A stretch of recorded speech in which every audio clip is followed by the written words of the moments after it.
Welcome, everyone, to tonight's broadcast of the Dynasty Racing League on DRL TV. My name's Ryan Branch. I'm joined in the booth tonight by Martin Wenzel, and boy, oh boy, do we have a good one ahead of us. 250 miles around Atlanta Motor Speedway in the league's top level of competition, the DRL Cup Series. Tonight should really allow us to see how some of these new drivers fare against the best the DRL has to offer. Martin, you ready for this race, my friend? Oh yeah, I like this track. Nice and slippery. Slippery indeed. Looks like it's a little bit warm out there. 83 degrees, partly cloudy. That'll help the guys a little bit, but these cup cars sliding all over the place. I've noticed a lot of it just here in practice so far.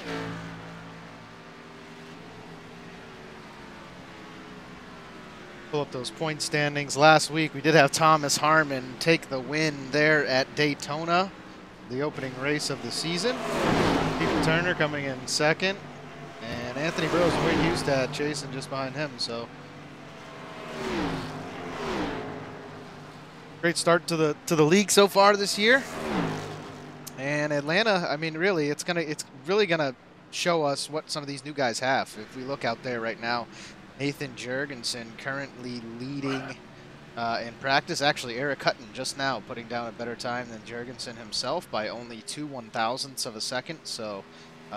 Everything looks very, very close out there. All the drivers inside the top 10 are all within a tenth of one another, so it should be a pretty good race tonight, Martin. How many cautions did we have last week? I think we had 2 cautions last week when it was all said and done, but there definitely wasn't a lot of them. I'm sure there'll be a few more here. Just going by what I did this week, I think the B race I did. I think we went green wire to wire, so it can be done. Those races, the official races, are shorter than this race. I think that was like a 50-lap race, and then the truck race, I think there was a couple cautions, and then the NIS I did. That one I think had a decent amount of cautions, especially early on. And then once everyone got in a groove, then you could get some good runs. Like we had some green flag stops. So I think that's all be it today. I think the first 20 to 30 laps, we'll see a couple cautions at least. These guys are out on the track. Qualifying has begun. Salvatore Di Gennaro is going to be the first one to post a lap. Logan McNally also out there running. A lot of drivers pulling out onto the track. They do have 5 minutes to qualify, guys. You see the timer up in the top left, 4 minutes and 8 seconds of that. So a lot of these drivers are all going to be qualifying at the exact same time. It'll look like they're all on the track together to us, but of course they're not all on the track together. We're all racing on a clean track with no draft or anything like that.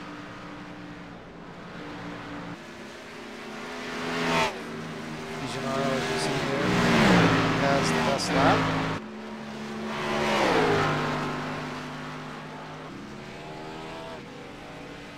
See the back end of his car already coming around a little bit as he comes across the start-finish line, so like Martin was talking about, it's slippery out there tonight. I guess once we have a pole sitter for this evening, we will try to pull him into the booth and get a quick interview, see how he feels about the track conditions down there tonight. Yeah, and we'll see a lot of these guys that back end coming out just because they're going to be pushing it hard because everyone goes fast. These guys are really fast up here. Like I said, the NIS, I was barely on the gas a lot of the time and was able to stay top 10 the whole way. It was just because I think everyone was taking their time.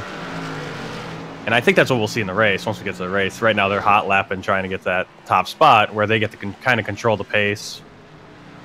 Because I think it's going to really depend on how fast the leader wants to go. Because you don't want to get too far away from. Joseph Halt is our new pole sitter currently. Just behind him is Anthony Burrows. Yeah, and he's got a new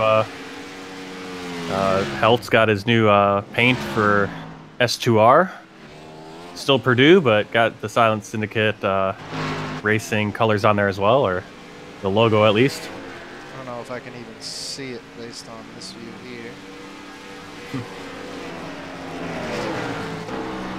There he is. That's 2R all over the back. You see the word Fatal there. That is Fatal Concepts. Yeah, just a subtle change, not one of Bill Edwards usually does some pretty crazy stuff. Yeah, still kept those his paints. theme. This one's just Anthony Burrows with very Vice very City simple car one on his now. points update this week. Unlike we had last week, we had some guys that their names just weren't showing up. Yeah, I hope so.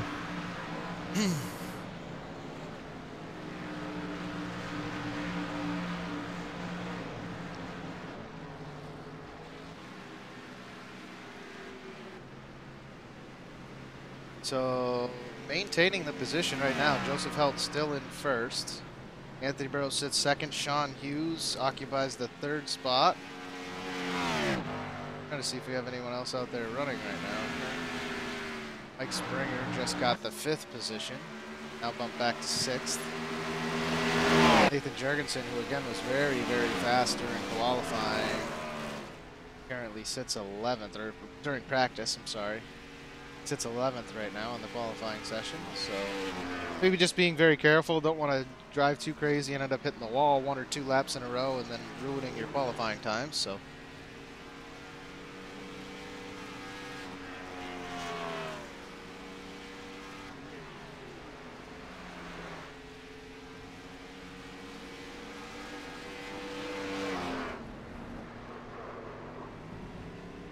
Yeah, Joseph Helt was about a 10th and a half faster than Burrows.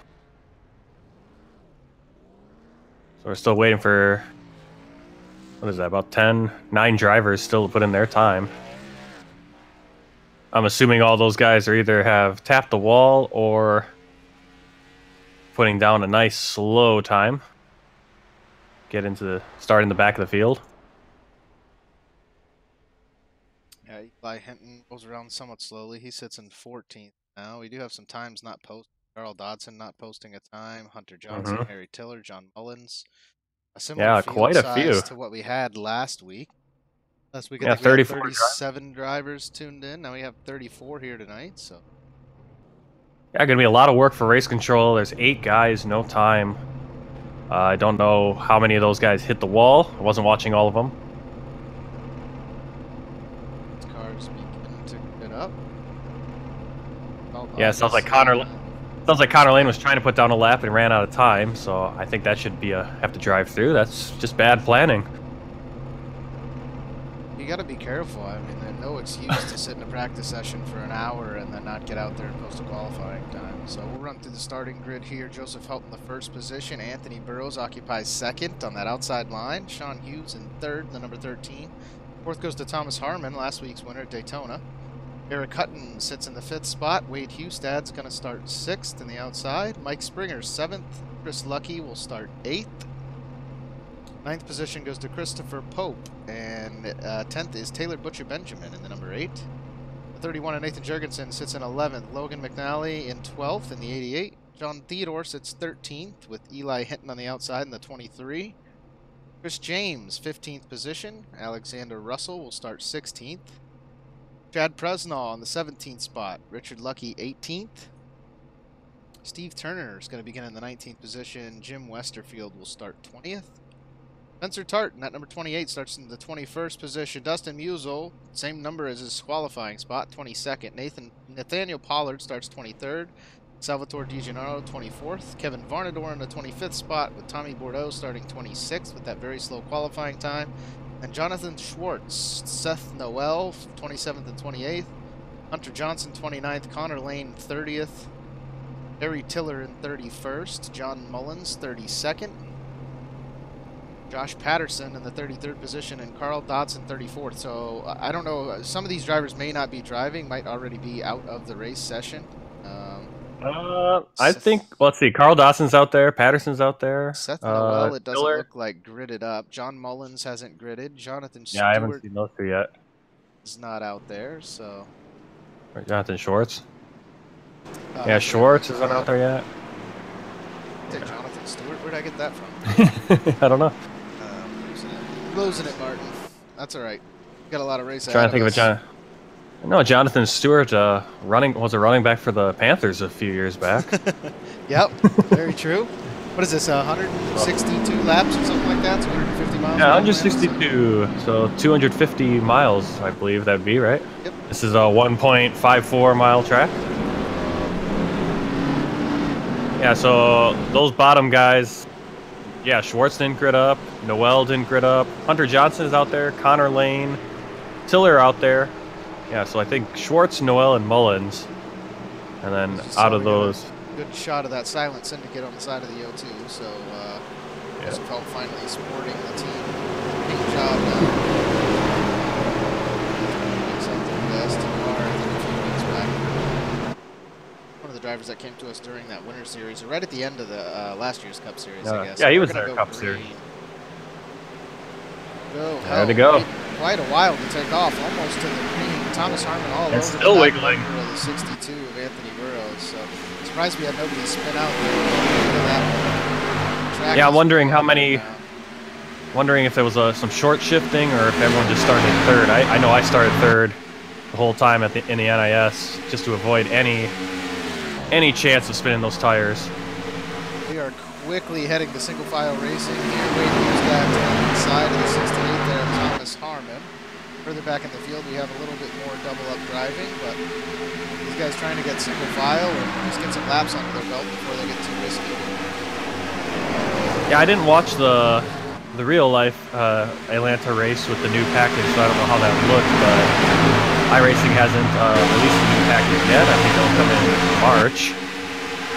So this race will spread out a little bit.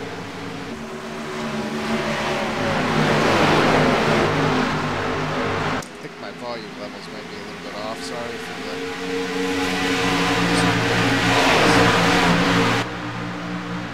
Yeah, we've got a pack of cars. Taylor Butcher Benjamin and Chris Pope, and Eli Hinton, Nathan Jurgensen, and Logan McAnally, something like that.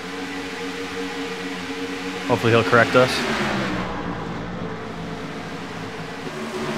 And they've kind of got a single file.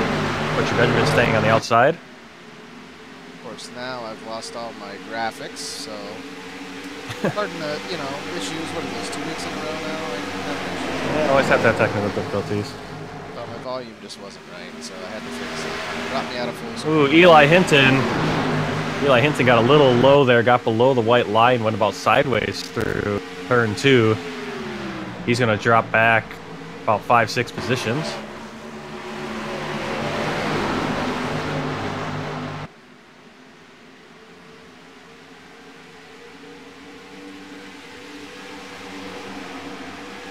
Joe Helt still leading the way. Burrows and Sean Hughes. Burrows, Sean Hughes, and Wade Hustad make up that first little group there, 4 cars. Thanks for the updates, Martin, while I've been some settings here. Finally got it all back working. It's showing green flag across the board now. Hopefully that will turn to red. Well, Tommy Bordeaux already got out of the car, so I don't know what happened to him. Tommy Bordeaux and John Mullins backs out. He never gridded up. So we had, looks like, how many drivers would that be? 31 drivers gridded up. And now we got 30 on the track still with Burrows backing out. Or, not Burrows, Bordeaux. Tommy Bordeaux. Burrows better not have backed out. He's got a lot to race for. After last year was hands down the best driver for the first half of that season. Wade Hustad coming in at the end of the season captures the championship in 62, similar to what we had happen the season before with Eric Wolf grabbing it from him right at the end. So 2 seasons Burrows ran here with the Dynasty Racing League, has been top of the class, and has been unable to finish. So see if he is able to do so this year, but the competition's getting more and more stiff every week. Hustad himself heads to the inside of the 62 now. Yeah, I'm watching the group from 9th on back. They're kind of going double wide. They're passing each other, going back and forth. Chris Pope now on the outside, working around Chris Lucky and Logan McAnally. McAnally got into the rear end of Chris Lucky and is now going to drop back and lose a few positions. Chad Presnall slips in between him and the 77. But it's too wide back there. Taylor Butcher Benjamin, Eli Hinton working that outside line. There are 2 ways you can run this track. You can run that low line, stay on that white line through the corner, or you can kind of run in that middle lane. No, a little better you don't than have to worry about right now with this package, Martin. I've been without wheel and pedals and stuff recently, but that's all been fixed this afternoon. So nice. Back out there racing. Throw on the virtual reality headset. And we got a caution. Let's see if we can find out where that happened. That's going to be Nathaniel Pollard in the number 42 car. Saw him slowing up. I saw some smoke, and I don't know.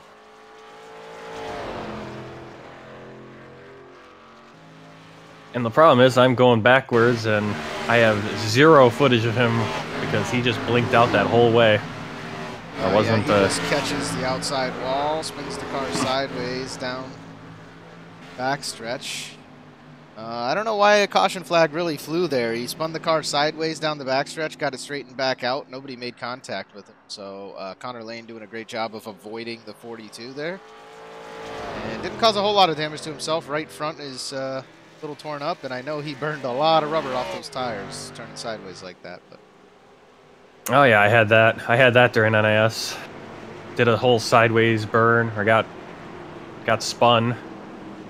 Something went sideways, burned a lot of tires, but all the cars luckily yellow flag comes out for it, and so you're gonna be able to get fresh tires right here. And fairly good pit speed here. Atlanta doesn't cut you down to that 35 or 40 mile an hour speed like we see at a lot of the places. So yeah, and everyone's coming in. Looks like Eric Hutton overshot his just a little bit. And now we have a driver off already, so somebody completely missing their pit box, deciding to head back out there. Yeah, let me see. What did Alexander Russell... Russell just came in and drove through. So I don't know. Yeah, he missed it. He missed his... Decided to keep going. He missed his spot. Wrecking somebody out. So he's going to have to come in because everyone else has tires. There's no way. I mean, you can do it. You can go out and stay out once in a while. Now, he's not staying out to get position, but if he does stay out at this point now, he's going to get run over really quick on the restart. And he came in 16th, came into the pits in 16th position, so... See him there just behind the pace car. We'll see what he does here. Quickly catching up. Should. Yeah, he's going to stay out. He's just going to risk it now.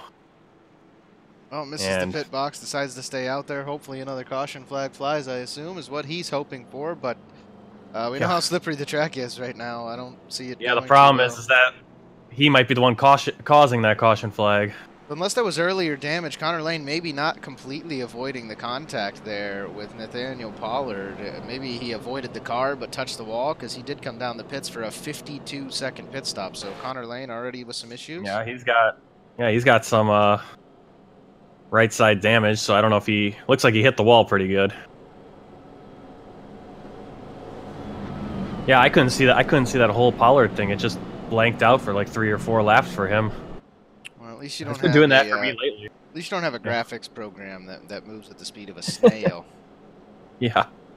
So I can't even switch camera views right now. It's crazy. You know, we've added a lot of drivers to the league, and it seems like for whatever reason, no matter what you do, it just ATVO in general kind of tends to do this. You got to just refresh it and start over, and then sometimes it acts totally fine. Like right now, it just took me 1.5 minutes to just scroll up in the standings, and now I can move camera views over and over and over again, not having an issue. So I don't know what's going on, but yeah, maybe we need to get in contact with those guys, and maybe we need to spring a little money for the pro version or whatever. Right. Say, hey guys, hook us up with something a little more stable here.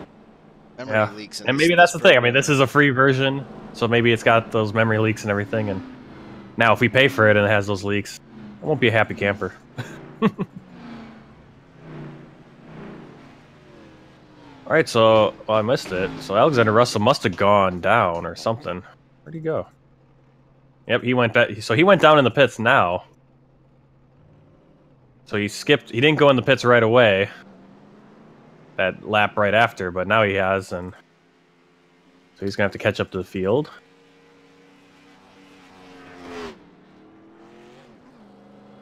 Well, smart move by him. You definitely did not want to be stuck out there with some of those guys behind you. If I had Wade Hustad behind me at all, I'd be crying, let alone if he had 10-lap fresher tires. So, yeah, I don't know if he was planning on it, if he was thinking, you know, obviously he missed his box, but then if he was thinking, okay, you know what, I'll just stay out here, and then, you know, Pit chief he came thought over about and said, no? Yeah, he thought about it for one more lap there because he skipped. He didn't come into the pits that next time around. It was like, okay, looks like he's just going to go with it, and then maybe I think he had another mile and a half to think about it and was like, yeah, maybe I should go in and get tires. And lights are off on the pace car. It pulls down pit road, and we'll see if Joseph Helt waits again. He is waiting, and now he goes. So much better start there at the beginning. We do see some wiggles coming back there. It looked like from the 31 of Nathan Jurgensen, or no, that was the 78 of Eric Cutter. Yeah, 78 drops back quite a bit.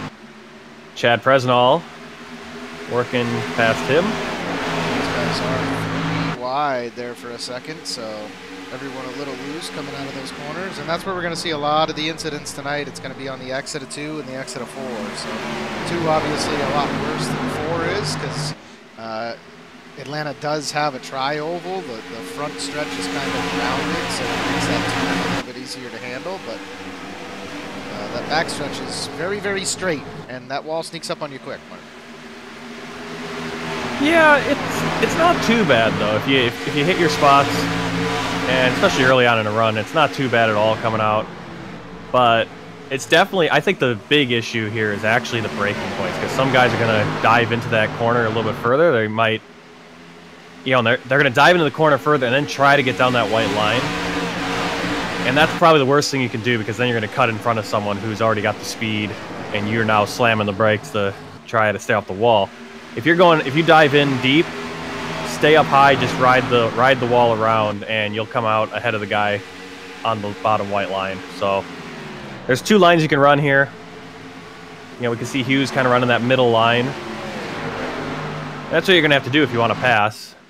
You know, one thing I've noticed here, Martin, a lot of guys running that Chevy Camaro ZL1 after it released last year. I think a lot of people jumped on board, and it's all the guys towards the front of this race. We got a lot of Ford Fusions from 16th on back, a Camry or 2 sprinkled in there, but the Chevy ZL1 is dominating this thing.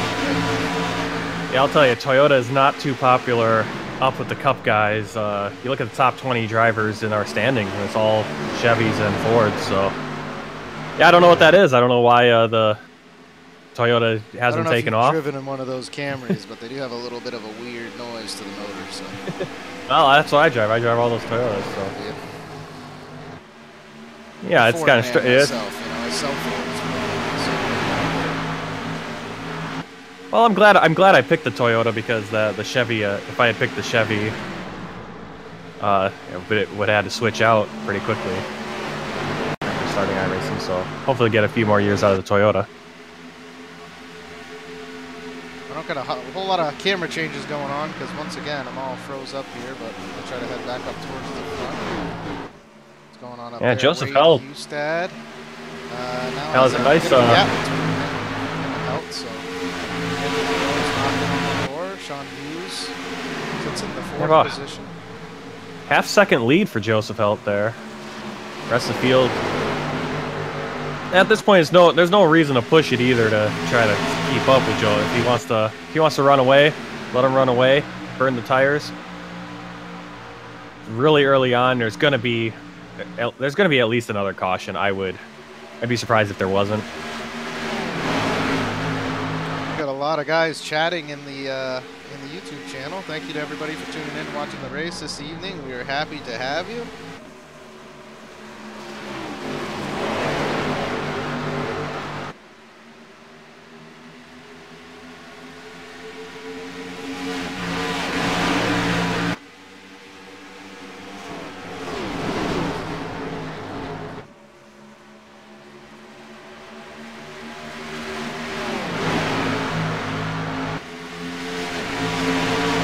All the way back watching Kevin Varnador.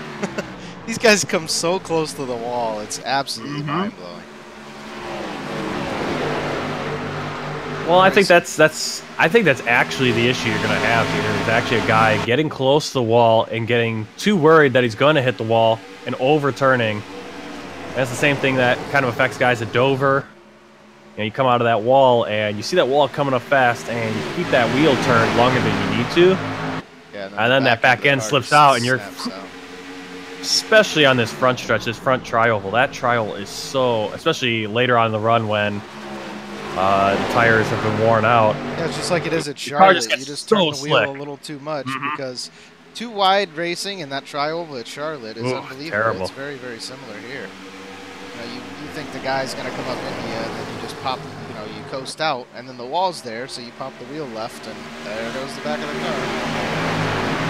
Yeah, that's what's going to happen here at Atlanta, and that's what's going to wreck someone's race that's just driving around and they're having no problem. Ooh, Spencer Tark gets loose coming out of 2. Gets it under control. Tight pack up here at the front. The 31 and Nathan Ferguson on the outside, Evan Burrows on the inside. Yeah. Eric Hutton, Sean Hughes, Thomas Harmon, Chad Presnall, all right on top of each other there for a couple minutes they were, so. Seems to all be starting with Wade Hustad. Joseph Helton kind of checking out and that clean air, and Hustad maybe backing everybody up. Nobody able to really get the pass, so. Yeah, you really have to line up the pass, decide, okay, I want to take him in this corner. Well, that means you have to pick one of those lanes and hope that the guy doesn't go in that lane. Well, the 13 there, Sean Hughes sliding right up in front of the 78 of Eric Hutton. He had the room, but boy, was that a close call. So Jurgensen's officially around. Back to single file. I'll tell you, I gave a guy a shot on one of the restarts here at Atlanta. I took off and he went into turn 2 or turn 3 and really eased off, and I was just like, come on, get out of the way, dude, you're going slow.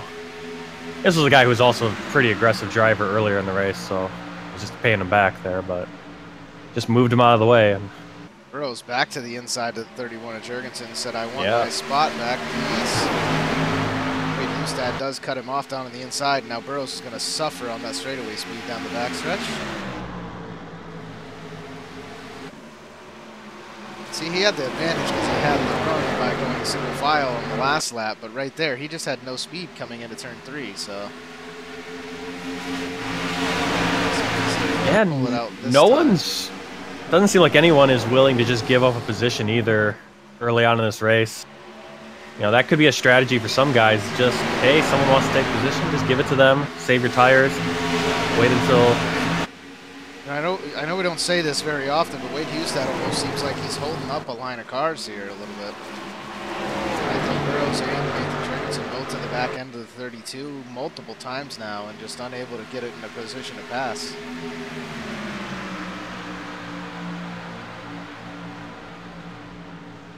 Burrows is now back around the 31 of Jurgensen.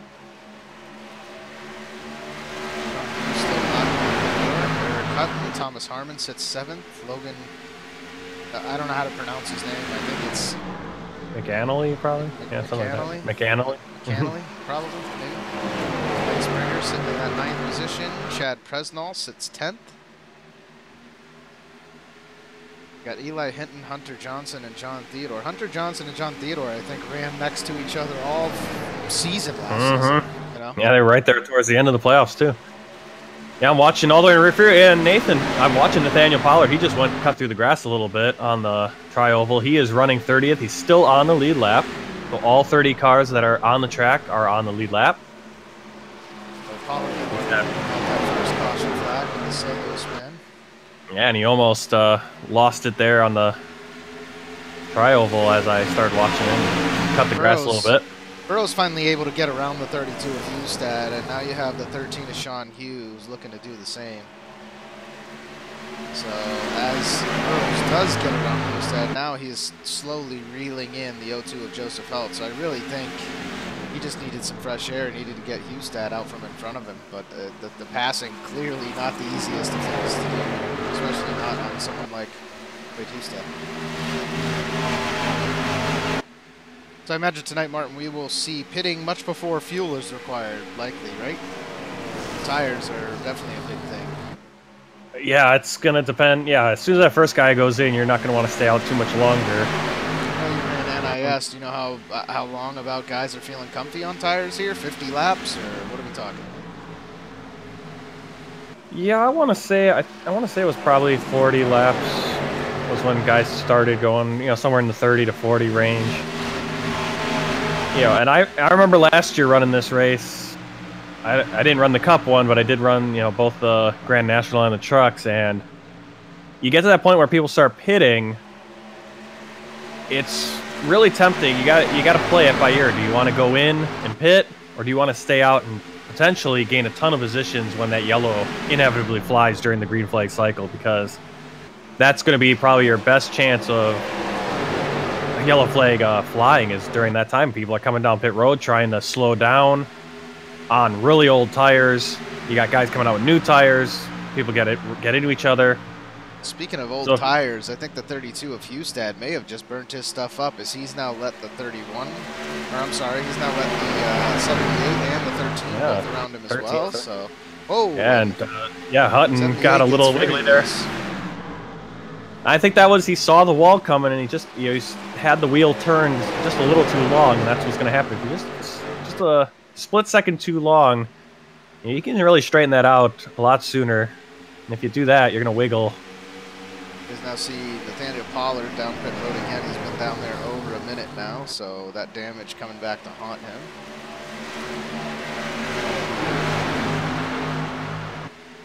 You know, Hustad's been riding very low on the track all evening tonight. He hasn't had much of a chance to run that high line, but it seems to be that that's his preferred line, because right now he has the chance to get out there and is decidedly staying low anyway, so but maybe that would have some effect on the tires.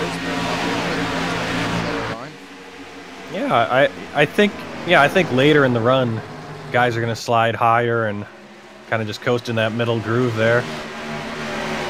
Kind of where Presnell's driving right now. Well, this is where things get real dicey, especially if you're right on the rear bumper of the guy in front of you, because sometimes if he thinks that wall's going to get to him a little too fast, he'll get back in the gas, and then the wall starts to sneak up on him, and he lets off the gas, and you're not expecting it. You're expecting him to be pedal to the metal after he touches the gas in the middle of that corner. So you really have to judge the distance, make sure you're getting into the gas at the perfect time. Otherwise, you're not just causing a problem for yourself, but you could possibly cause a big accident behind you. Well, this is why Atlanta is considered the first real race of the season. You know, Daytona kind of a whole different animal. Everyone's just on top of each other the whole way. It's kind of just getting the right partner and everything, and getting in the right line. Here, you got to be able to drive. I mean, if some guys are better on older tires than other guys. Some guys are better between, you know, with those first 10 laps. Some guys are better with that second 10 laps of the run. And some guys are really good on that. They're able to take advantage during that 20 to 30 to 40, that last half on those old tires. They're able to gain 5, 6, 7, 10 positions while everyone else is starting to struggle. I must say, Martin, I'm kind of excited. It's, you know, no offense to him, but it's fun to see Wade Hustad get outclassed by a few guys here so far this evening. So, that's something we really saw. Oh, wow. And the 31 gets sent right around by Chad Presnell on the 55. Don't know how they got together, but Jurgensen avoided by most other cars on the track.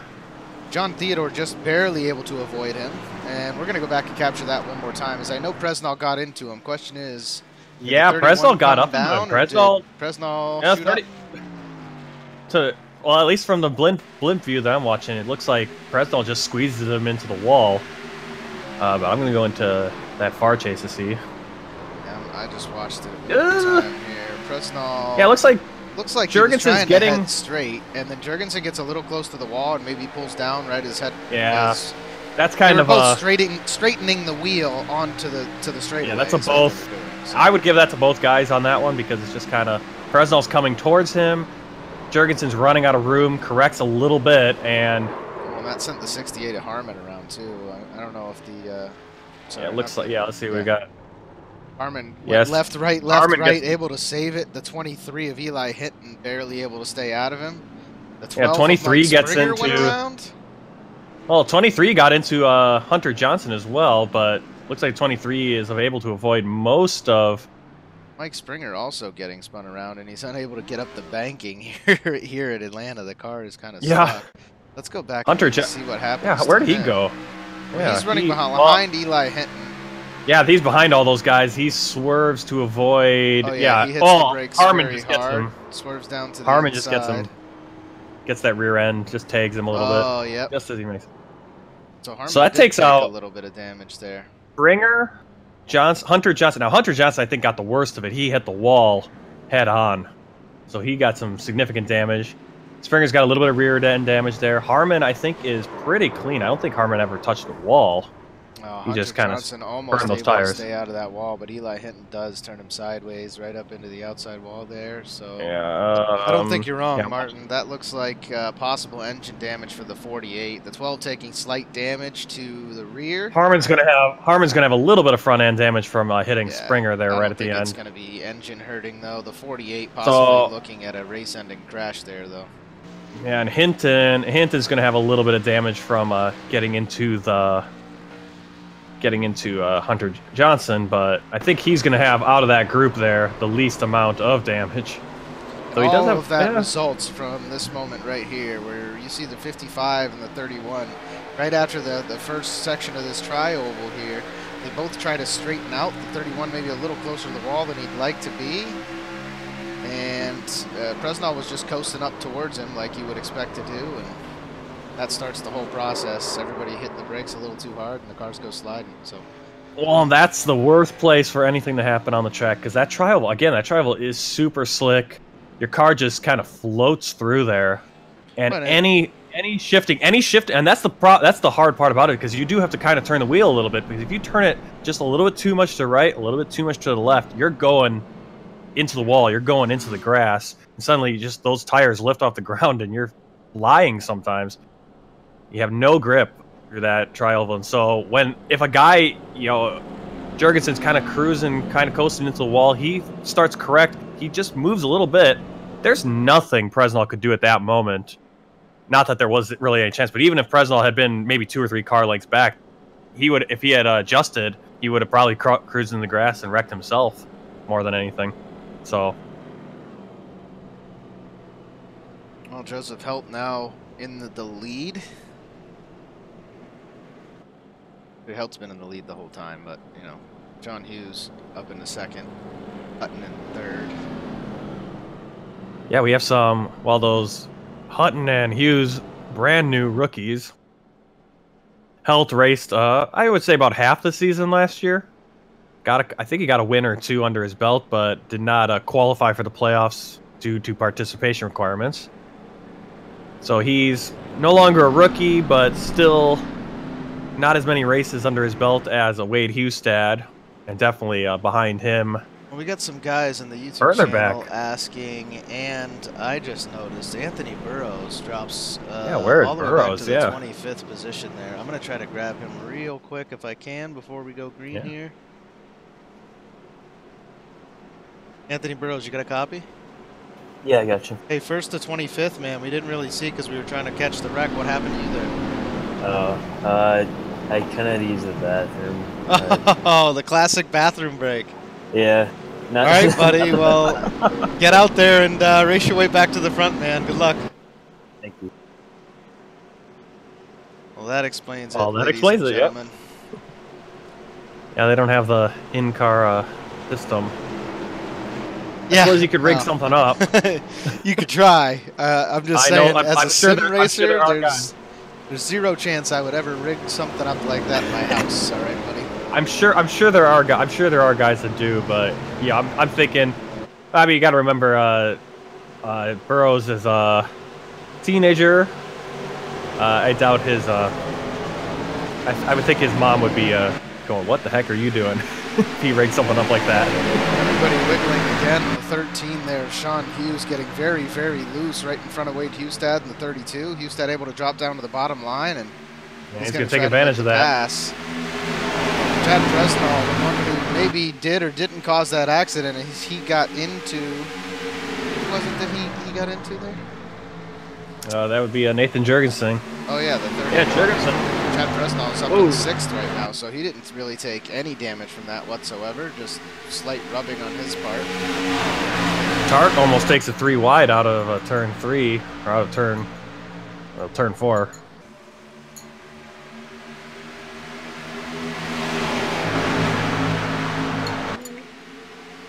Wow, look at these guys just bouncing left and right, trying to give each other room, but race at the same time, man. These cars are a lot to handle on a track like Atlanta, especially when it's 85 degrees. There's some 3-wide racing back there in the back. See, now we have this scenario where you have some of the faster drivers that had to drop to the rear there due to taking some pit stops or taking bathroom breaks. They're going to be doing their best to work their way back towards the front. Could cause some issues for some of the less quick guys in the league. Well, I look at the leader. It's now Eric Hutton. He's starting to pull away as Joseph Helt drops back. I don't know if Helt just wants to save his stuff or if he just made a mistake. Yeah, it had to be a big mistake on the O2's part as he had been running away with this race for a majority of it. Yeah, but you can see how that gap closes in the turn. So close to the wall. When we go to that side, that cam down the... Yeah, I saw some sparks from one of them. Crazy. Just how close these cars are coming to the wall and each other. Yeah, I'm looking at Spencer Tart right now. Tart, he almost took a 3 wide a little bit earlier. He's now worked his way up to 11th. He's now on the bumper of Chris James. Chris James also moving up through the field. Yeah, he's up to 11th. You got John Moore in that 27 car. He's up to 8 now after being taken out. Not running next to Hunter Johnson anymore as the 48. And if I'm gonna talk about people moving, yeah, I'm gonna say Spencer Tart went from 21st to 11th. All I need to talk about Harry Tiller. Tiller 29th. He's running 7th now. He's right behind Chad Presnell. Well, he's making some moves. I don't know if it's just a good pit stop or what, but he has worked his way up to 7th place, top 10. Interesting paint scheme he's got on. Yeah, what is that paint scheme? I don't know who that is on the front of it. It is a Pennzoil I saw of some sort, but here, let's go look. Yeah, we're gonna go to the rear trace. But I saw like on the YouTube they have, I'm subscribed to NASCAR, one of those channels, and it always has the inspection day or whatever. I don't know. And I saw a car that had a big face on it. Maybe it's a so picture. I don't know if it's a real car or not. I don't know if it's a picture of him or if it's a picture of, but it's a young kid with curly hair. I'm trying to see what it says. Does it say team? It says team. It says Team Penske, so I think it's a Penske car. And like I said, I saw it like last week for the Daytona, but I don't know if if there was a car out there with a big face on it at Daytona. I haven't gone back and watched the race. I didn't watch that video of the inspection because it's like a 2 or 3 hour video. It's just the inspection cam. It's like, okay, that doesn't seem like thrilling viewing.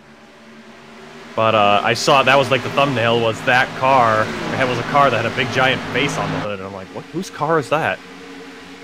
And we do have a guy running. I don't know if this is a custom scheme and he just has Team Penske on it or if it's a actual car that's out there. I don't know. I want to say I doubt it's an actual car that's out there, but who really knows, Martin? Spencer Yeah. Tart, like you were saying, up from 21st to the 11th spot. Connor Lane up from 28th. All the way to he's 12th. up there too. At number 5. Carl Dodson. Well, Carl Dodson's basically starting. Yeah. Basically started at the end of the field. Or he did. I think he was the last car to start the race. So. Yeah. Actually, yeah. Picking those moves. He did restart this last green flag, and 25th is already up to 18th, so 7 positions for the 62. Actually, he started beyond the end of the field because John Mullins technically had that 30th spot, and Mullins didn't even grid up, so starting 32nd, you're behind guys that didn't start the race. But he's made a move, Carl Dodson. Is kind of checking out here as he once again begins to run away from second place. He was once again Wade Hustad, so Hustad doesn't seem like he's backing up a line of cars like maybe he was earlier. And Hustad's one of those guys, it's strange. He'll do well at the beginning of a run. He'll kind of fall off in the middle of the run, and then when the tires get real old, he'll start to get really, really fast again. So looking at from the 32 car here. Joseph Helt runs in 3rd, Sean Hughes runs 4th, and Logan McAnally runs in the 5th spot, Chad Presnell 6th. Now I'm racking my brain a little bit right now, thinking of, it's still early in the season, so we're seeing a lot of new names, names that we did see during the Winter Series, but new names to the Cup Series, and I'm just going through, trying to think how many guys we brought back from last season, really. I mean, you got Hustad, Helt up there. There's a guy that spent quite a bit of the season. Presnell, John Theodore, Chris Pope, Chris James. Yeah, Thomas Harmon. Quite a few, actually. I think it's a good mix. It's a good mix this year. It's not as many rookies. A lot of fresh faces and a lot of returning But guys. yeah, lot more returning guys than last season. I'm telling you, man, I'm still rooting for Mike Springer. You know, we did that interview with him last week. I called him a top 10 guy, but no better. I said, "You're gonna do better this year?" He says, "No, I think I'm still like that top 10 guy." And I'm like, "Come on, Mike." He's the first car a lap down, so he will get the lucky dog if we get if and when we get our next caution.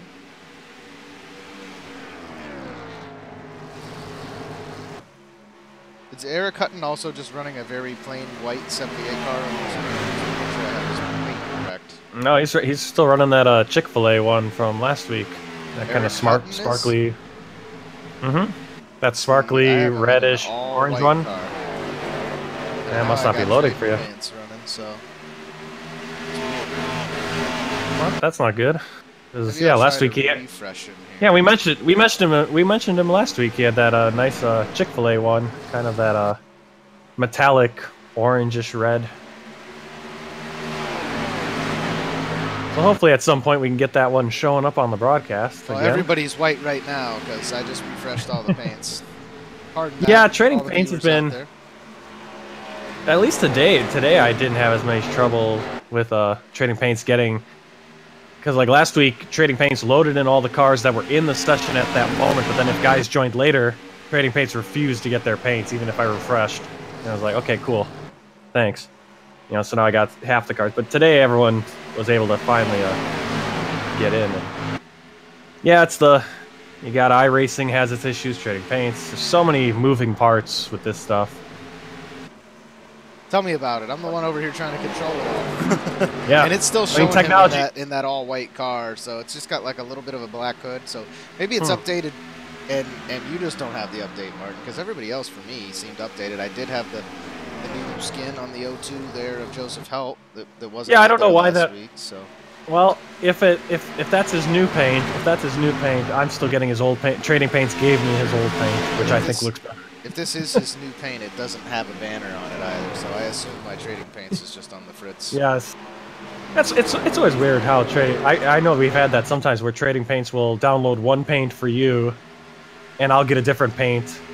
And I know for sure that Trading Paints has to download from you because I always delete all my paints, so it has to download it, and then it'll download like guys will say, "Oh yeah, you were looking at a paint that older paint that." Oh, okay.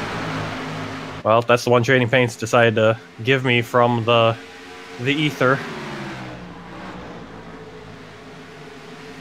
Gotta love it. We are 60 laps in out of 162. Joseph Helt continues to drop little by little, maybe saving his tires for the end of the runs as he was beginning to be caught on that last green flag run. So, oh, Wade Houston right up on his bumper now. Saving some stuff. Yeah, Wade Houston finally to the back of their Yeah, this race definitely going a little bit faster in the early part of the NIS, at least for the one I was in. And that's again, one of the lower splits. Burrows all the way back to 13th position now. So 12 positions already made up by the 62. He's right to the rear bumper of the 28 of Spencer Tart.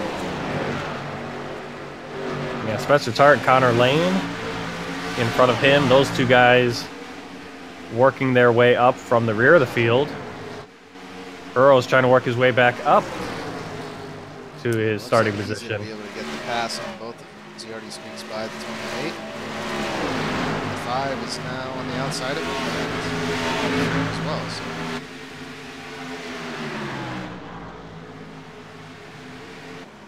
Eli Hinton now trying to follow suit as he's to the back of the 5 car. Yeah, and there's another caution. Whoa. John Patterson. The 01 on his hood, the 63 taking a brunt of that damage as well. Kevin Varnador. Yeah, Hunter Johnson came screaming over the intercom or the in-race video, and that was because he was not able to avoid Josh Patterson. Now I don't know if Josh Patterson. Patterson very loose, very loose. And then the car, oh wow.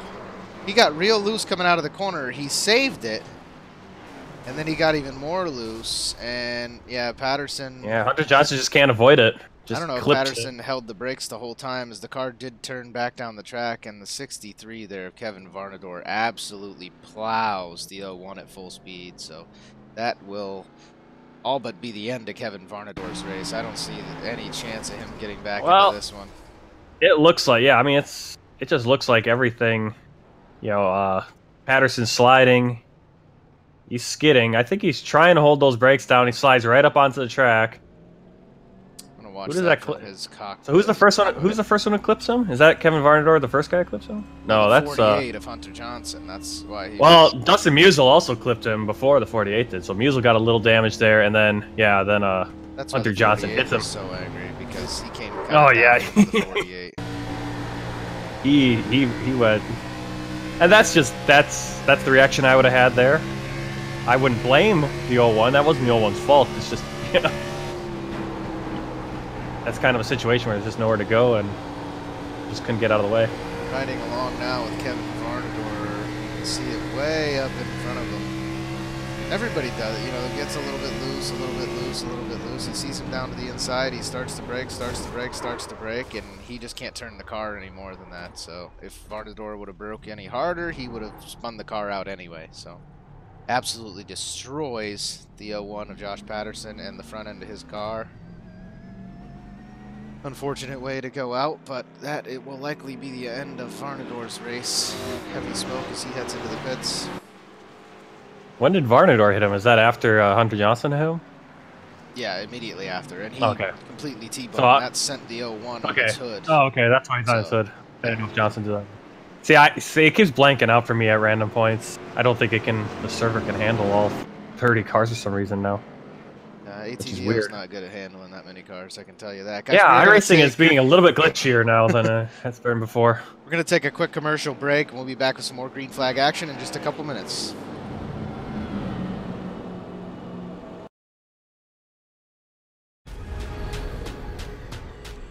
The most realistic online racing sim ever made. This is iRacing.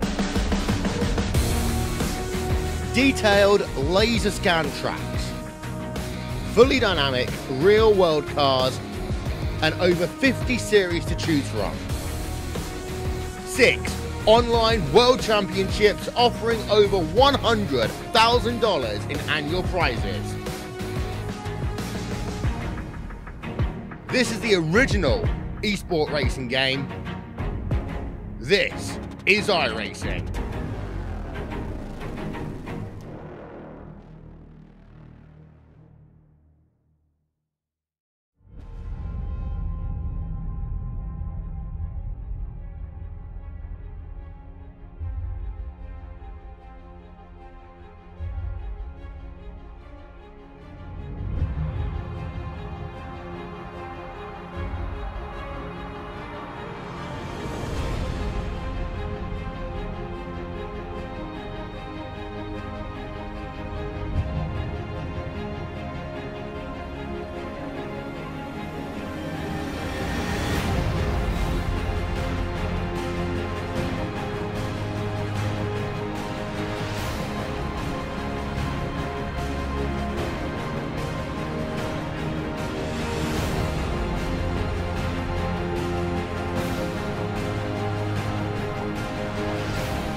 We are back, ladies and gentlemen. Hope you enjoyed a little music there as things got back to green flag action. Eric Hutton still leading the pack. Sean Hughes in second. Harry Tiller in the 69 car all the way up to third now. He's got Wade Hustad on the inside of him, but Logan McNally sits in, or McAnally. I don't know how to say his name. Figure that out. He sits in the 5th spot in that 88 car. The 7 of Christopher Pope in 6th, and Chris James in the 82 sits 7th.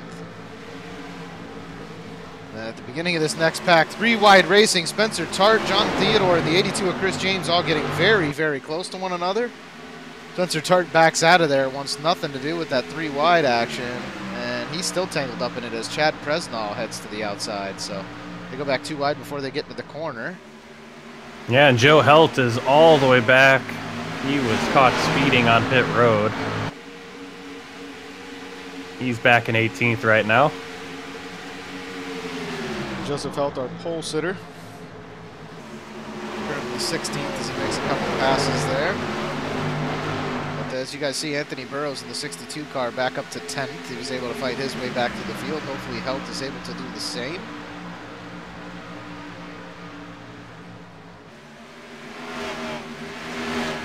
Well, that was crazy. Those guys getting wide there like that. I thought for sure a wreck was coming. You had John Theodore on the inside. I think it was, yeah, you had Chris James on the outside, and then Spencer Tart pinned in between the middle of both of them. So great racing by all the drivers here so far tonight. We're 73 in out of 162. Been a fairly caution-free race so far.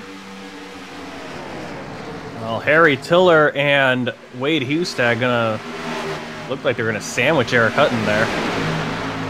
Now it's going to go single file with Wade Hustad trying to get past Hutton on the inside line.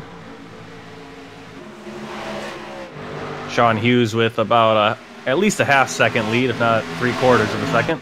What did you say happened to Hutton there? Hustad was going to pass him on the inside, and Harry Tiller was going to pass him on the outside. They almost made it 3 wide and sandwich, and they're going to do it again here. Harry Tiller kind of going on the outside with Logan McAnally on the inside. Tiller backs out again, avoids making that 3 wide, but it's been it seems like every time they go in that turn, Hutton's right down the middle with those guys, 2 guys, Harry Tiller going on the outside trying to pass, and another guy on the inside.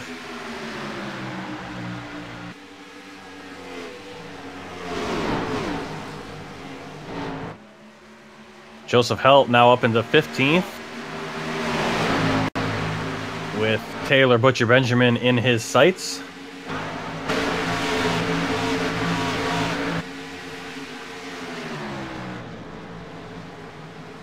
Just ahead of them, we have Eli Hinton and Thomas Harmon right behind Chris James. Those guys trying to get back up into that lead pack.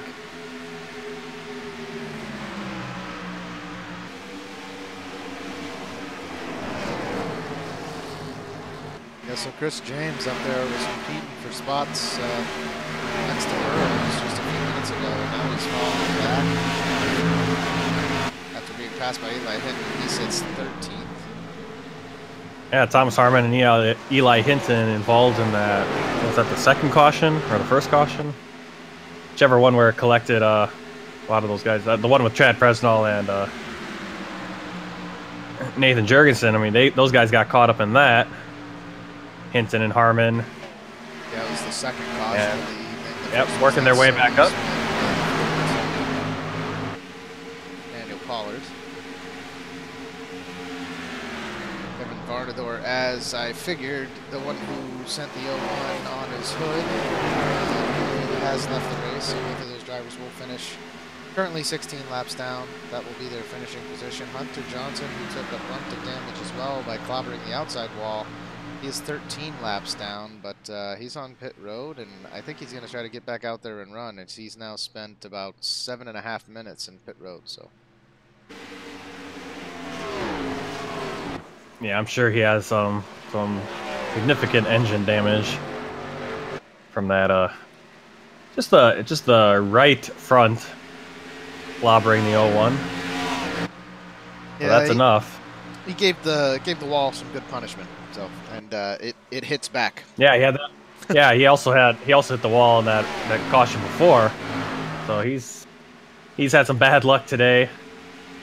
Yeah, just bad luck. It's not. I haven't seen any really bad driving out of Hunter Johnson at all today. It's just he got caught up in 2 separate incidents.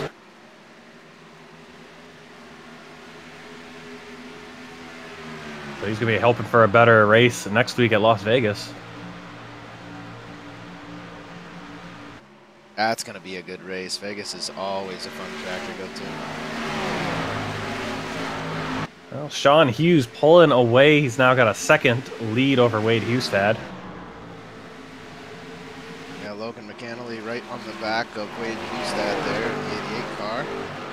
And then it's a little ways back from them to Eric Hutton in that 78. Chris Pope in the 7, and the 69 of Harry Tiller just on his tail. Tom Theodore running 7th, and Anthony Burrows once again getting back up here towards the top 5 in that 62 car. Running very, very wide on the track compared to a lot of the other drivers, and that's with nobody else around him, so he's not, he's preferring that line right now. He's not just doing it to make a pass, as he's now going to head to the inside of the 27 to make the pass.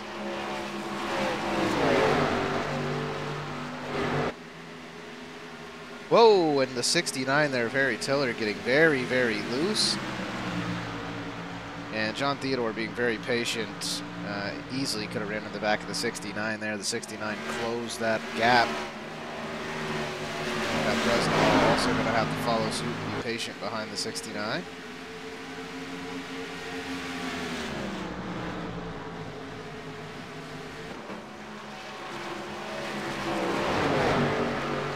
So Harry Tiller. Nathan Jurgensen gets spun out onto the backstretch. No yellow flag. That Connor Lane got into him coming out of turn 2. Those two, Connor Lane hits the wall hard. Well, now Jurgensen hits the wall. Trying to slow the car down enough to get on pit road. Squeals the tires. Go back and Yeah, watch Jurgensen that not too happy about that. That was all Connor Lane. Oh yeah, Connor Lane just moves up the track. Connor Lane smashes the wall hard as well. Neither one of those cars causing an actual caution as they both get spun around. Did not get in the way of traffic, and Jurgensen almost wishing that he hadn't been out there in the middle of all that traffic, because it would have brought a caution flag out, as he's going to have to join Connor Lane down on pit road. He's still out on the track. Maybe we'll come around for the next lap, but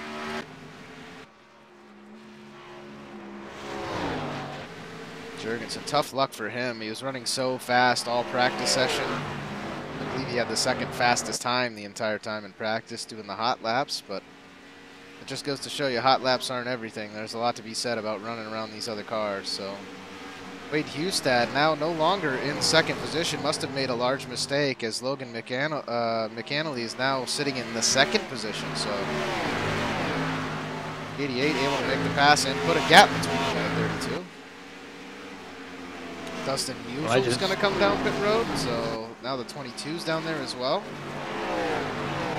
I just jumped to Joseph Helt. Joseph Helt up into 9th place, moving past Thomas Harmon. Blanking on names here.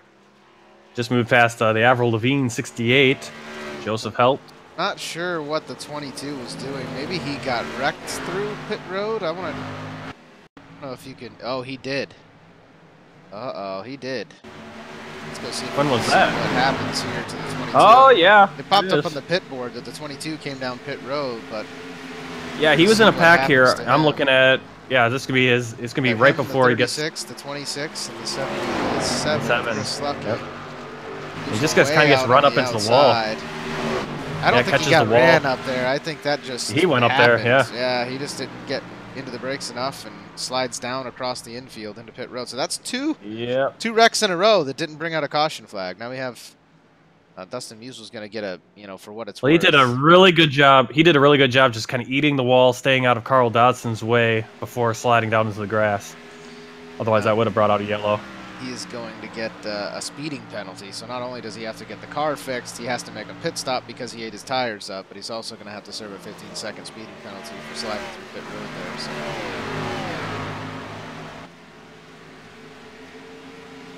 I'd say that's an unsafe pit entrance. What do you think, Martin? Yeah. Well, I got one of those late in the NIS. Was an unsafe pit exit, and I don't know how that happened because I was under the white line the whole way. So that's what they all say. It's like Kevin Harvick last year with his vent window in the rear of the car, right? I like that they cut down on that this year in NASCAR, though. You know, the package, I've heard a lot of complaints about the package and that they're slowing the cars down and this and that, but I think they were, what, half a second off of normal lap times at Atlanta this week, so, you know, and they're cutting out the post-race inspection. If you fail it, see ya. So,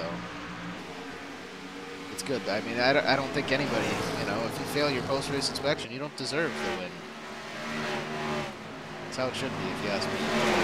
Oh, didn't last year takes a pit, 15-second pit stop for him. Usual is off pit road after 85 seconds, so maybe not causing as much damage as we thought to the 22. Did do a very good job, as you said, not really causing major damage to himself or any other car. Yeah. Well, that's interesting that Dodson came down pit road right after him. Yeah, the 87 of Carl Dodson now sits one lap down, so maybe he was just feeling crazy on some older tires. Now he's going to come down pit road again. Actually, maybe there's the yellow flag. I'm on replay. And, all right, so we're at Alexander Russell. And this looks like it's going to be, yep, just going to be him getting loose, coming out of 3, going into that tri-oval. Right into the wall. Comes to a rest right in the middle of the track. That's going to bring out the yellow flag. Well, now that I would like to be showing that to everyone, I've got some hang-ups on the program here. Well, it's going to be Alexander Russell, lap 91, right before he crosses the start-finish line to get to 92. If you can get to that. Well, you know, you always so tell me about the what lap number it was. I don't have that option with my program, buddy. Really? I can only go back a certain amount of time. I can't just choose a lap. You think they would have that? Come on, ATVO. Let's see if we catch Alexander Russell here. Oh, yeah. Can you go to, like... Here we go. Following along with Alexander Russell. In his cockpit.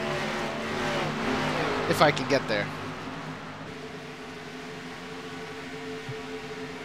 See him come out of 2 there, heading down the backstretch.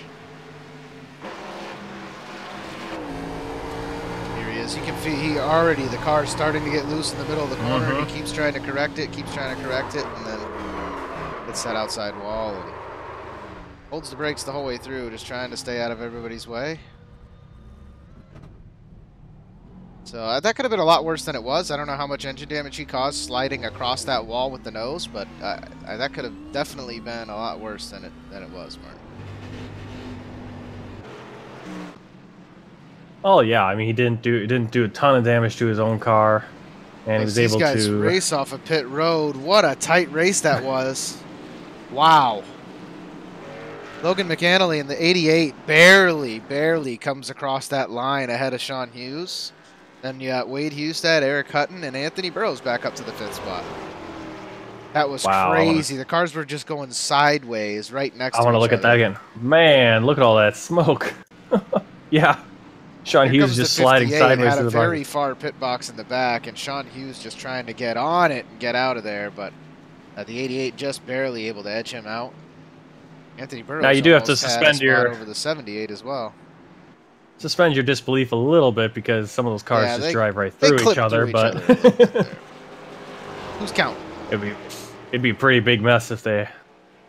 It's amazing. I mean, you drive it in iRacing. It's like, how do those guys do it in real life without running into each other every single time? Oh yeah. Well, I mean, we see them do it. We do see them do it, run into each other, but it's like every single time you'd think they'd be doing it. Just the size of the boxes, how congested it is.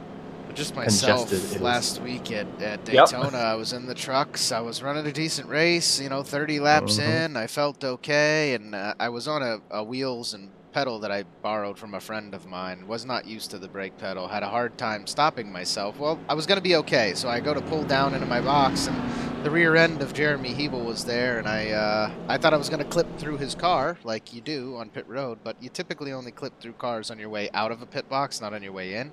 I just thought he was all the way in his pit box, so it wouldn't be an issue. Yep. Well, we collided. I did a lot of damage to myself. I damaged him a little bit. I think he was able to get back in the race, but I gave myself about 7-8 minutes of engine damage, and just called the race at that point. So. Oh, we saw it. Yes, we saw it in the real life Atlanta race this week too. I think it was Ryan Preece ran into McLeod or whatever. I don't even know who these guys are, but they ran into each other on pit road, and it was McLeod was trying to get into his pit box. Preece was coming out of his pit box. McLeod basically hit the brakes and stopped and turned left to go into his pit box. Like he missed it. And these guys who are coming firing out of their box, he just runs into him because the guy who's coming into his pit box didn't know where his pit box was. So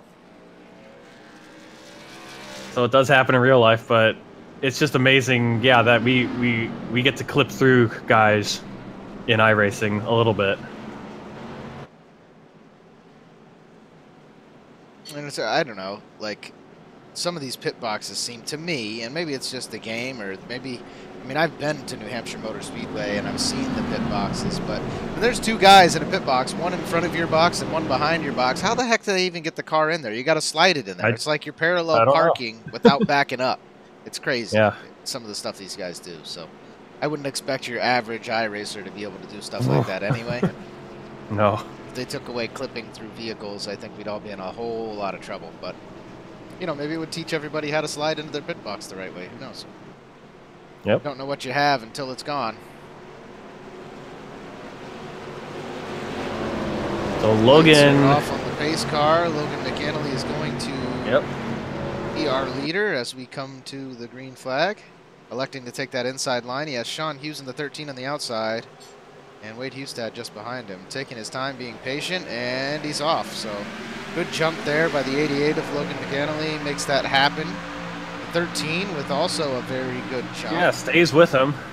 Right on his tail, gets down behind him, and makes sure Wade Hustad stays back in third. Well, he talked about it at the beginning of the race. Some guys go with short shifting, start in second, but shift to third really quickly as they feel those tires spinning. Other guys just opting to go probably with third, starting in third gear. Usually you start in second gear most tracks, right? But here, third gear is probably your best bet to avoid that whipping directly right.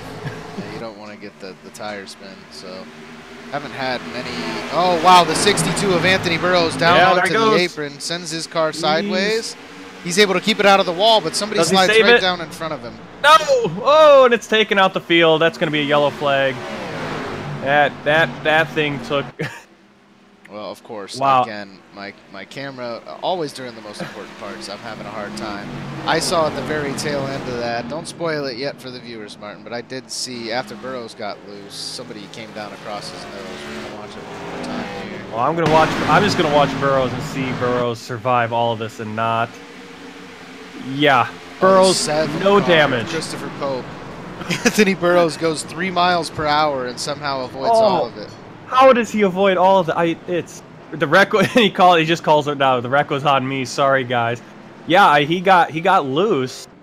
Well, the question is what happened to Christopher Pope after he gets loose. I'm sure everybody checked up behind the 62, and the 7 of Christopher Pope had to check up too much, and that's what sent him sideways. But I'll tell you what I'm seeing right now. So yeah, Burrows gets loose, hits that apron. Chad Bresnell gets into him, and that chain rack that gets into. Then Pope backs off, and then Tart actually just doesn't break. Christopher Pope right now. We're gonna see. Yeah, what it looks like. Tart never slowed down. Tart got into the rear end of Pope and sent him. That's what sent Pope. Pope got it corrected and then got sent into the wall by Tart. Bresnell comes sliding back on. Bresnell hits him. Pope hits him. Pope was fine. You're right. And then Tart's the one who, arguably, if I'm throwing out penalties there, Tart's the one that caused that wreck. Burrows' situation started it, but Tart exasperated it by not staying off of Pope there. Between him and the yeah, he had time. Entering the corner. He could have easily moved up a little bit. Yeah. He's carrying a lot of good speed through the corners. We've ride True. along here with Spencer Tart. He sees everybody on the brakes. Yeah, and Spencer Tart just stays in the gas. That, from his view in his car, it looked like netcode. If you're riding along with Spencer Tart, it doesn't even look like he touched the back end of Christopher Pope. But that is definitely what sent Christopher Pope around, as the car just snapped loose all of a sudden. Yeah, it didn't look like Tart hit him, but you're right. He could have let off the gas a whole lot more. Yeah. That's the thing. I think that it depends on people's point of view. Mine, he totally ran into him. On my camera, I'm in his cockpit too. He's about halfway into his rear end on mine. Huh. Like you see where that 7 is? Yeah. That's his wheel. Like his steering wheel is where that 7 is on the rear end of that car. So that was a solid hit on my screen. So that's. Well, it's tough to call that one, say exactly whose fault it was. Obviously, the 62 said, "My bad," over the radio. He does, you know, take responsibility, but he escapes relatively unscathed. Yeah, Burrows gets a little bit of rear end damage from Fresnel getting into him. And that's and then the avoids first everything real else. Big one, I think. Well, I guess second real big one of the race. That's, you know, collected quite a few cars there, but see who comes out of it with a massive amount of damage. Chris Lucky down pit road for not very long at all. Looks like maybe just taking a splash of fuel. Salvatore Di Gennaro's been down there now for at least 20 seconds. Richard Lucky's been down there for over 2 minutes. Dustin Musial with a normal pit stop. I imagine Anthony Burrows is going to get a few repairs, or already did. Gennaro's now going to pull off after 25 seconds down pit road. So that's tough. I would say Spencer Tart kind of, you know, exasperated a situation, but you know, yeah. I mean, Burrows what do you want called to do it. in Burrows that said situation when it's literally happening right in front of you? That is kind of your first thought, is to hit the gas a little bit and just get around it before it develops. And, yeah, I'm sure that's exactly what he was doing. It wasn't like he was trying to, right, you know, get into him or anything. It wasn't intentional at all. And there's nowhere for him to go. I mean, there also is nowhere for him to go. If you go into a cockpit view, I mean, if you're sitting in the cockpit, he can't go low. There's you can three cars down there. Eli Hinton's on the wall right outside of him. Right. I mean, this is a situation where, yeah, it's like Tart's gonna get all he could some do blame was here. Slow down and hope he didn't get hit in the rear end. That was his only other choice there. So. And, I mean, if you go in there, he does actually kind of slow down at that moment. So we do have somebody in the, I don't know if you can go back and check it out, Martin, and see how long Eli Hinton's pit stop was, or see if he only took 2 tires, but Hinton is now your leader. Questioning whether he only took 2 tires. The 26 of Steve Turner is on the outside in the 2nd spot, and Wade Hustad in 3rd. So Sean Hughes and the 88 both getting bumped back a little bit there. As Eli Hinton, I mean, we saw it. Eli Hinton was on the outside of Spencer Tart. You just said it yourself, and now he's up in the lead. So maybe only taking 2 tires in the 23. He actually did not pit. He did not go down with everyone else in that cycle. Oh yeah, I'm so gonna watch Eli him. Hinton and Steve Turner he didn't both pit. have 8 laps on the tires. Those guys stayed out. Not an astronomical difference. But it could. But yeah, if this run goes late, that could definitely cost him. After all the cautions we've had as of late, maybe he's expecting another one fairly quickly. You see this restart. You see the restart. Turner is falling back. He's already in the 5th now. He dropped back positions. Hinton pulling away. Kind of forget about Hinton for now, as he is 6 lap older tires. Those pace laps, of course, so hopefully won't affect him too much. But that's a couple very quick drivers who've proven himself this entire race up there at the front. The 88, the 13, and the 32, all very quick here tonight. 69 of Harry Tiller hasn't had much for the leaders, but has been lurking inside the top 7 all weekend. Well, considering he went from 29th to where he is now. Yeah.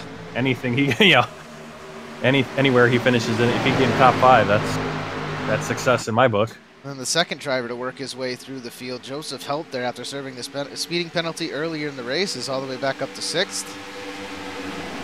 And Burrows, after bringing out a caution. Yeah, we talked. We were just. Well, Eli Hinton is going to get passed here within this next turn, I would think, by Wade Hustad. Yeah, Hitton's been running the low line around the track. Now he's out there on that outside line, and he has guys right on his rear. He's going to have to be very careful when they suddenly, you're forced into a different line than what you're used to running. You no longer can run your optimal line, and you have not only guys inside of you, but a guy right on your rear bumper. It can get very, very nerve-wracking out there, and I'm sure the 23 is feeling the pressure.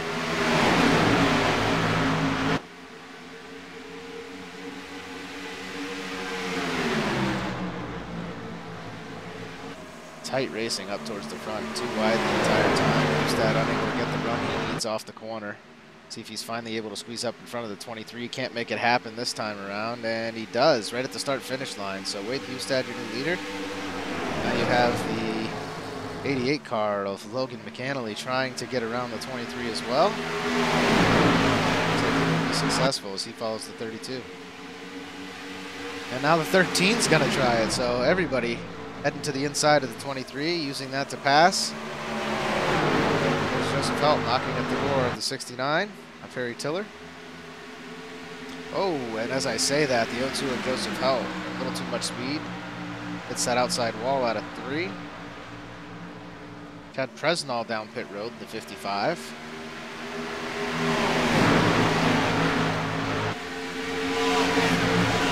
Yeah, Presnell's got that front end damage from getting into Burrows, and he also got. I mean, he's the guy that ultimately came up back into the track and kind of precipitated the rest of that big wreck that just happened.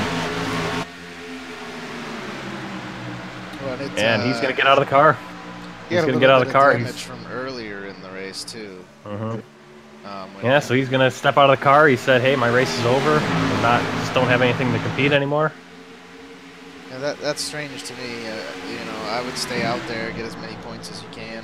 But that's what last week at Daytona in that truck series. I got back out there after getting wrecked. I told you earlier on about lap 30, and I ran until about lap 48 to 50, and nobody had wrecked. I was still in the exact same position I was, and now I was like 16 laps down. So I said, you know, unless somebody wrecks in the next 5 minutes and it's a big one and it knocks out 3 guys completely, there's no way I'm getting another position out of this race. So then I went ahead and stepped out of the car because I had to use the restroom. But, yeah, sometimes you have to judge it. You have to figure out, it's like, okay, at what point of the race are we at? And, right. You know, do I have a chance to gain any position? If gaining a spot, then yeah, I'll step out of the car as well. No sense in running it for nothing, but yeah, and running it out there and being, you know, in some cases in the way. Right. And that's always the balancing act. You have to realize, like, okay, well, I'm still running out here because I can still gain positions, or I'm just running out here because I want to run out here, and now I'm in the way, and now I might cause something. Risk outweighs the reward in that case. So Eli Hitton in that 23 car, who did restart in first after the last yellow flag. He currently sits in 5th. Is Joseph Helt, who did make some contact with the wall, maybe knocked a little bit of aero off the car on his inside, trying to make the pass.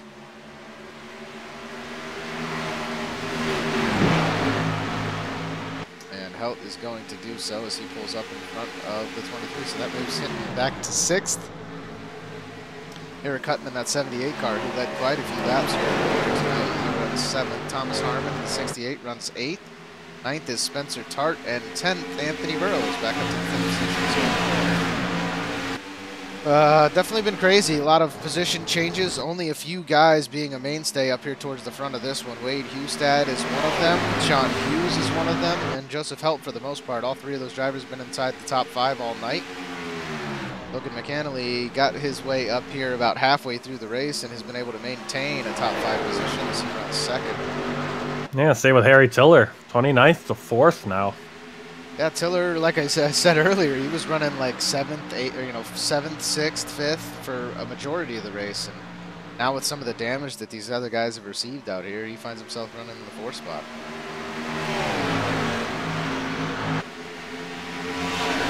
Sometimes that's all it's about, Martin, just keeping the car clean. I'm back looking at Chris Lucky. Chris Lucky running 20th, started the race 8th. I believe he got caught up in that last wreck or a couple wrecks ago. And behind him is Chris Pope, 21st, started 9th. Missing missing the front end of his car, at least the bumper area. Oh yeah, that front bumper's missing.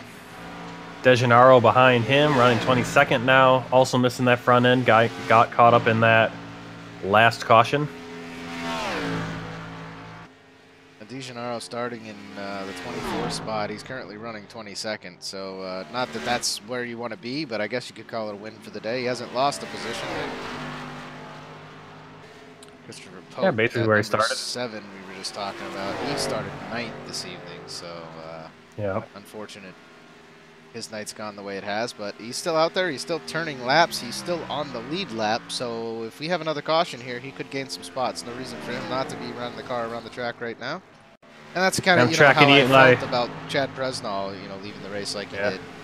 Christopher Pope's kind of in the same boat. No matter what your damage was or whatever, maybe just stick out there and see if another caution flies and see if you can gain a few positions. Yeah, I'm tracking Eli Hinton now. He's dropping back, I believe, now 10th or 11th as Burrows works his way past. Thomas Harmon had worked his way past. And Spencer Tart going to be making his way. Yeah, Tart tries to go to the inside there. Has the door closed on him, but I think he'll try to make another pass at the 23. Yeah, so all of these guys in this group right here have been involved in something today. I think Eli Hinton is the only one who hasn't been. No, Eli Hinton was involved in that one where he clipped Thomas Harmon. So yeah, these guys have all been involved in something. I think everyone out on the track has a battle wound of some sort at this point. Tart keeps trying to make this pass low. He's losing speed coming out of the corner. He's almost oversteering the car on his way out of the corner to avoid the 23. So Spencer Tart's going to have to get one heck of a run to make this pass here on the 23 of Eli Hinton.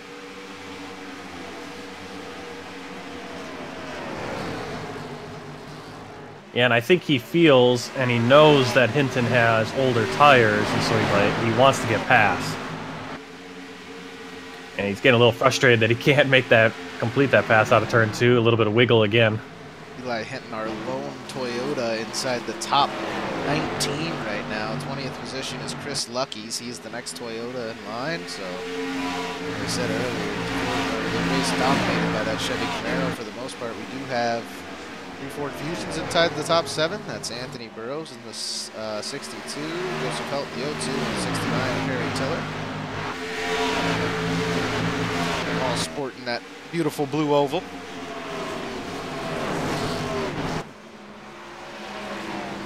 And Logan McAnally is right to the back of the 32 of Husted. We saw this in the first green flag run of the race, the one that was, well, the one after lap 13 or 10 when that first caution flew. Wade Husted kind of fell off in the middle of that run. And I think he had a little more of a gap here on the 88 than he does right now. So we'll see if he has not been saving tires more so than he did on the first run. We might see Wade Husted lose a position or two here shortly. No, Tart still not able to get past Hinton out of 2 and got really loose. He's going to drop back a few tenths there. Yeah, he just keeps doing that. He gets that run, he tries to get around him, and then on his way out of the corner, he snaps the car a little bit loose and has to let off the gas. So, well, I would say for him, the bet where he should try to pass him is try to get on that outside line and pass him, because then you don't have to worry about sliding up into the wall as much out of the turn. Yeah, it's just a lot harder to get a nose in on the outside than it is to get one in on the inside. So. Well, and Hinton's going to keep. If he's going to know that, he's going to see you going up there. Block that. Yeah, he's going to keep running his line and doing the right thing. Hinton's kind of running that middle, not completely bottom line, but not top line. He's running in the middle of groups 1 and 2. So. Yeah, where he can easily just kind of coast his car down just a little bit one way, or coast it up just a little bit and kind of block that. You just saw what Husted did that just there, kind of just got right back in front of Logan McNally. The exact same thing happens again. That time Spencer Tart with a much better run off of that corner. Almost maintains the same straightaway speed as the 23 of Eli Hinton. Might just be able to complete the pass here. He gets the full run off, doesn't snap the car loose, and now he's to the inside of Hinton in the trial. I think that's going to be it. Yeah. As Spencer Tart he can get it into the trial. Pass. So great work by Spencer Tart, having the grit to just keep trying that over and over again after almost losing control of the vehicle on multiple occasions. Yeah, now Hinton gets loose. Yeah, Hinton loose down the entire backstretch. He's able to finally get it back under control. Back to the front of the pack. Logan McAnally is headed to the inside of the 32 of Wade Hustad, followed closely behind by the 13 of Sean Hughes. He backs off. Lets these gentlemen do battle. We saw how hard it was to make a pass back there in 9th and 10th position. Imagine these leaders who are running a faster clip trying to pass around. And Wade Hustad into the outside wall, almost loses control of the vehicle. That's going to cost him dearly, as he's still wiggling coming down that backstretch. I thought he was going to snap at some point there and saved it. I thought he was going to clip McAnally as he was going by. Yeah, that was incredible. And Wade Hustad still having a hard time holding on to the vehicle as Sim and Harry Tiller get very close to one another. Now he has Burrows knocking at the back door. Joseph Helt on the outside is going to try to follow Harry Tiller around. Yeah, so our top 3 now are all rookies in the Cup Series. Wade Hustad definitely caught some damage from that wall there. He's not as fast as the SO2 and the 62 are. He's inherently not as fast, no matter what his skill has to say about anything. Anthony Burrows, after touching the apron earlier, getting very, very close to that white line in turn 4. He's going to head to the inside of Hustad. Joseph Helt in the O2 wants to follow, but Hustad closes the door.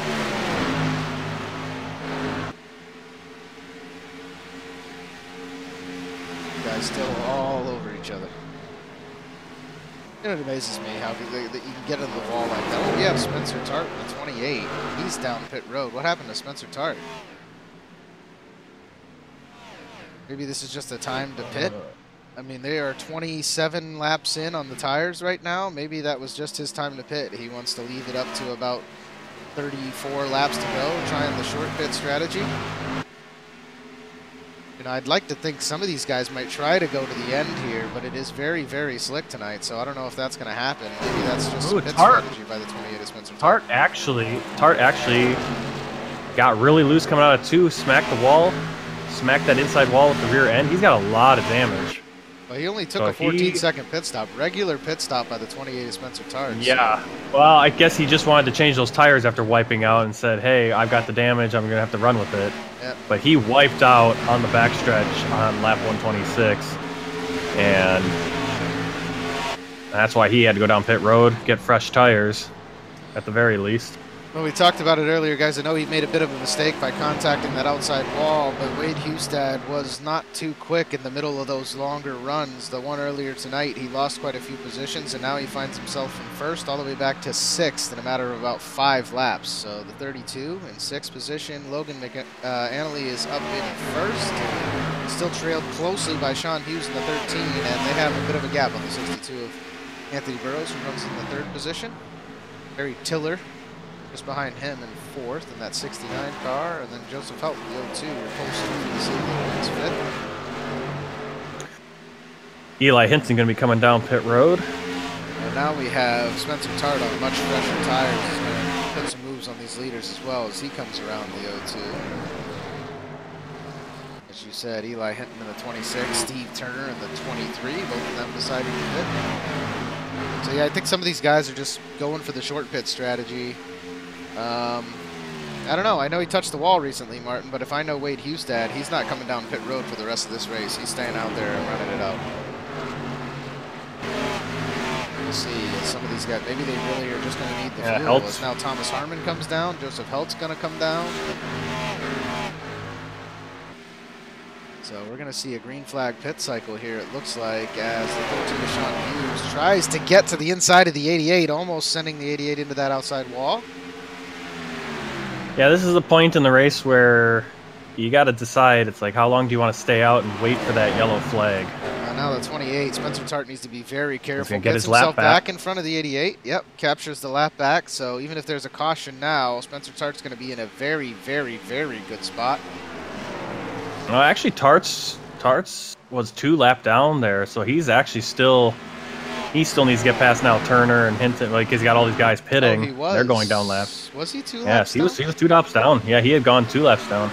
So he still has to make up ground on Turner, Helt, Harmon, DeGennaro. I mean, he lost a ton of time, obviously spinning and wrecking on the backstretch. Logan McAnally is going to go down pit road along with Wow, the 88 almost losing control of the vehicle there. The 62 of Burrows able to hold on to it as well. That was crazy. I thought the 88 was going to lose it. Yeah, he was pretty hot coming in. I don't know if he got speeding or not, but he was still over the speed limit going across that line.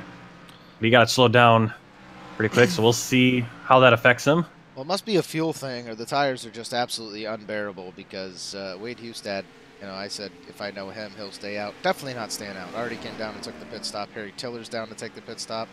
The 88 sliding all the way down pit road there to try to beat Anthony Burrows off to the line, and he does. So 88 out in front of the 62. Got pretty close to that white line there. Has to be careful not to re-enter the track until the backstretch. If you touch that white line, you will get a penalty and have to come back down pit road. So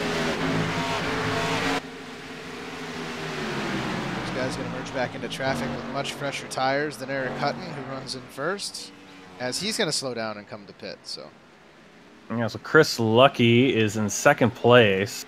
Oh no, wait, I'm way off there. Sorry. Now John Theodore is in first place now. Yeah, holds the lead, so he's going to get himself a lap lead, which is something you always want. Collect that bonus point. Yeah, I'm sure some of these guys are staying out. They want to stay out and hope they can get a lap lead. And if they get really lucky and hit the jackpot, a yellow flag comes out, and now they're in the lead and able to come down and pit road and get fresh tires as well.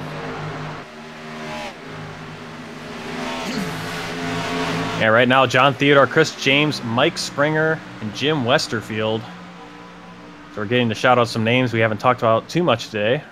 Yeah, I mean, I still gotta wonder if it's a fuel thing or if it's a tire thing. Because John Theodore, I'd be surprised to try some crazy stuff as well. Maybe doing 3 pit strats when other guys were only doing 2, or vice versa. So, you know, if it's not a fuel thing, you might just see John Theodore try to run this thing out. The only reason it would be a fuel thing is if guys did not take fuel on any of their other pit stops, which would make no sense. You might as well just top it off every time, right? Because unless this run is Martin, we still have 24 to go. That would put him at. Oh, you'll be close on fuel. You'll be close on fuel, I think. But the fuel, I think, is about 60 laps. So I mean, you're gonna be close. Or is it 71 or 60? He's got 38 laps right now, and he's got 24 more to go. So, yeah, that's going to put him at about 62-ish. Yeah, it'd be close. So maybe that's what they're thinking. Maybe they're going, okay, I need to get a splash, and might as well just get tires too, and be able to burn around guys. Be hoping for another caution as John I think some of these guys, yeah.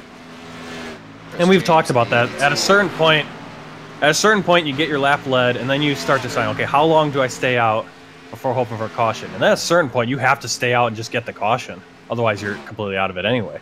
Right. Well, you get your lap lead, so... Yeah. Doesn't look like he's coming down anytime soon. The 27 of John Theodore, the 82 of Chris James, the 12 of Mike Springer, Jim Westerfield in the number 4, Chris Lucky in the 77, 31. Nathan Jurgensen all the way back up there in 6, and that's because of this whole shuffle with all the pits.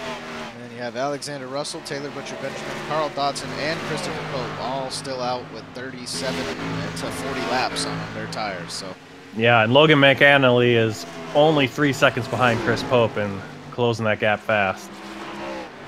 So Pope's going to pretty soon be losing positions to guys on new tires.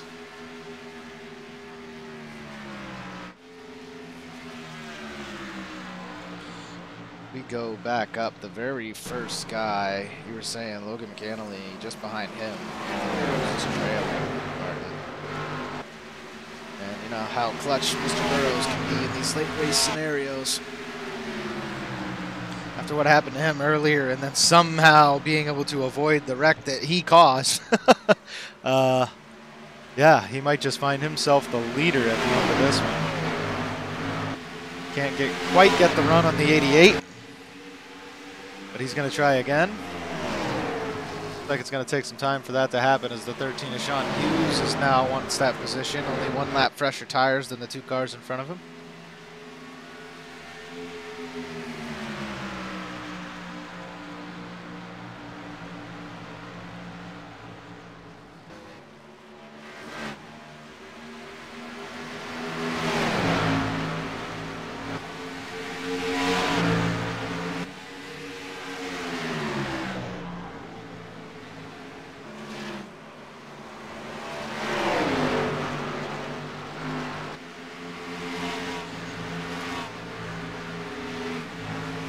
Guys, I am going to take a quick break. I do not want to keep you away from the action. I'm going to turn on some music here, and we're going to follow along with these three drivers who I assume will be your top three at the end of this race, unless those other 9 cars that are out there have enough fuel to make it to the end and they're able to keep themselves in front of the other cars on the track. But Logan McAnally is quickly catching the back of Carl Dodson in that 9th position. He is only about a second and a half away from him right now, so these guys with the older tires could be in trouble.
Sorry, had the mic muted there, folks. We are back.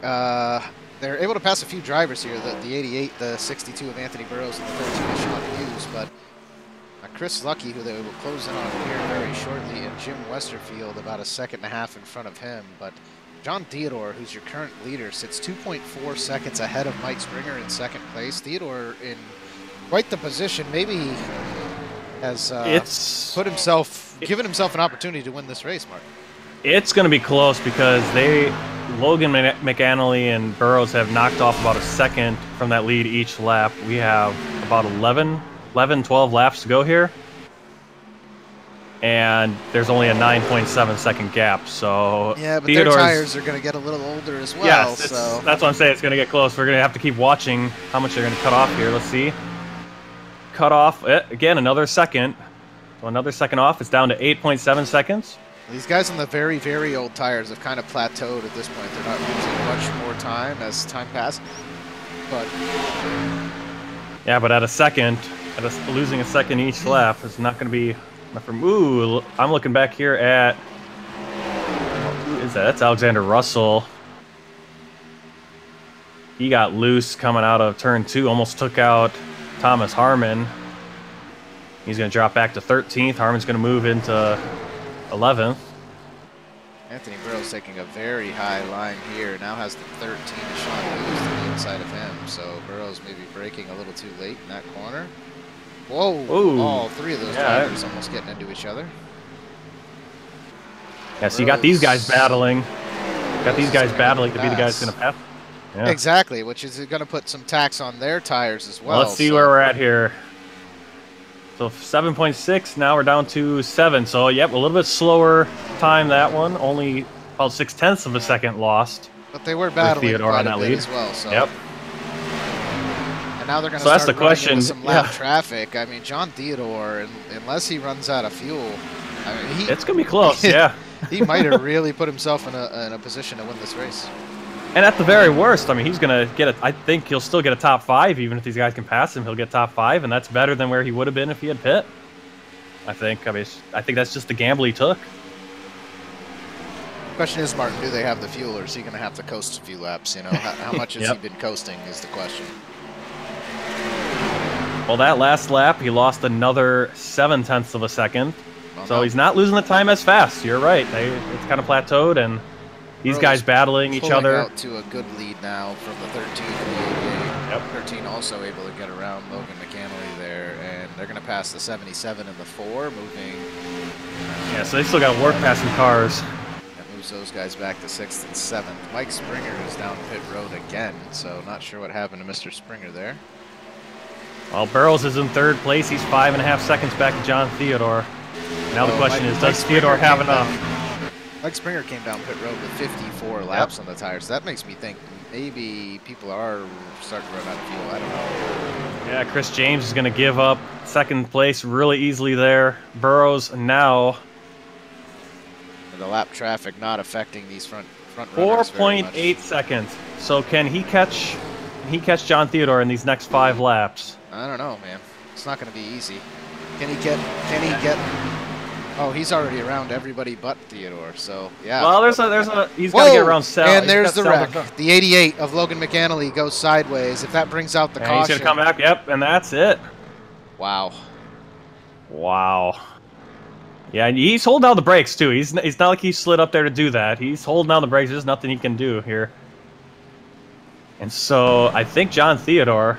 I don't know. Is that his first for 1 lap? Might have a shootout. In any way, he'll be able to get tires here. Logan McAnally, the car, he just lost the car coming out of the corner. Didn't touch the wall or anything. He did that thing we talked about earlier in the race. He just pulled left a little too hard and lost the back end of it. So, wow. I'm bad checking position here. for him to be in. He was running in that 1, 2, 3 spot for the last 50 laps, and now he finds himself back in 15th with some heavy damage to the car. So, not how the 88 wanted his night to go. John Theodore might have just punched his ticket to victory lane. Yeah, and whatever he does for the rest of the, I mean, wherever he finishes tonight in top 10. I mean, he finished 24th at Daytona, so I mean, this is a way better finish. Is he pitting? Let's see. Well, he's coming. Well, he's coming. Everyone's pitting. I mean, he's on the old tire. I mean, he's on ancient tires. Question is, what's he going to do on pit road? He gets into the box very good. I don't think fuel would be an issue now. Burrows has a might much as well better pit splash. stall. Question is, there's some of these other drivers that came down behind him, though, only going to take 2 tires, as we see Anthony Burrows. Yeah, the left side of the car goes up as well, so can he beat them off pit road? Looks Burrows like comes out behind Sean Hughes for some reason, so Hughes with a very quick pit stop. Yep. 13. Yeah, he comes out ahead. 5. Theodore Hughes Burrows. Well, now we got Harry Tiller, Eric Hutton, Thomas Harmon, Eli Hinton, and Steve Turner up there in those top 5 spots. I assume people are thinking there's a shootout here. Is it going to be 1 lap or is it going to be 2 laps? That is the question. And is it enough time for Theodore to make some passes? Either way, as you were saying, it put himself in a much better spot at the end of this race. Those guys are on old tires, so it's going to be Yeah, I'd be surprised if. But we're gonna have some Theodore tire can get that. spinning. We're gonna have. I mean, I have a feeling this thing ends in a caution. I don't see any other way about it. But see how it Well, plays I'm out. looking. Who's out there? Yeah, who's out in front here? What is going on there? We got Harry Tiller, Eric Hutton, Thomas Harmon, and Eli Hinton, all with somewhere between 25 to 30 laps on their tires when we go green here. So. Wow. Yeah, I don't know. See what Harry happens Tiller, here. who you said was hanging out. You know that front car in the pack always gets that crazy jump, but if you remember the last restart, you had Eli Hinton out there in the front, and he quickly got blown by a bunch of other drivers. So Yeah, the leader has the advantage that he's the guy going. He knows when he's going.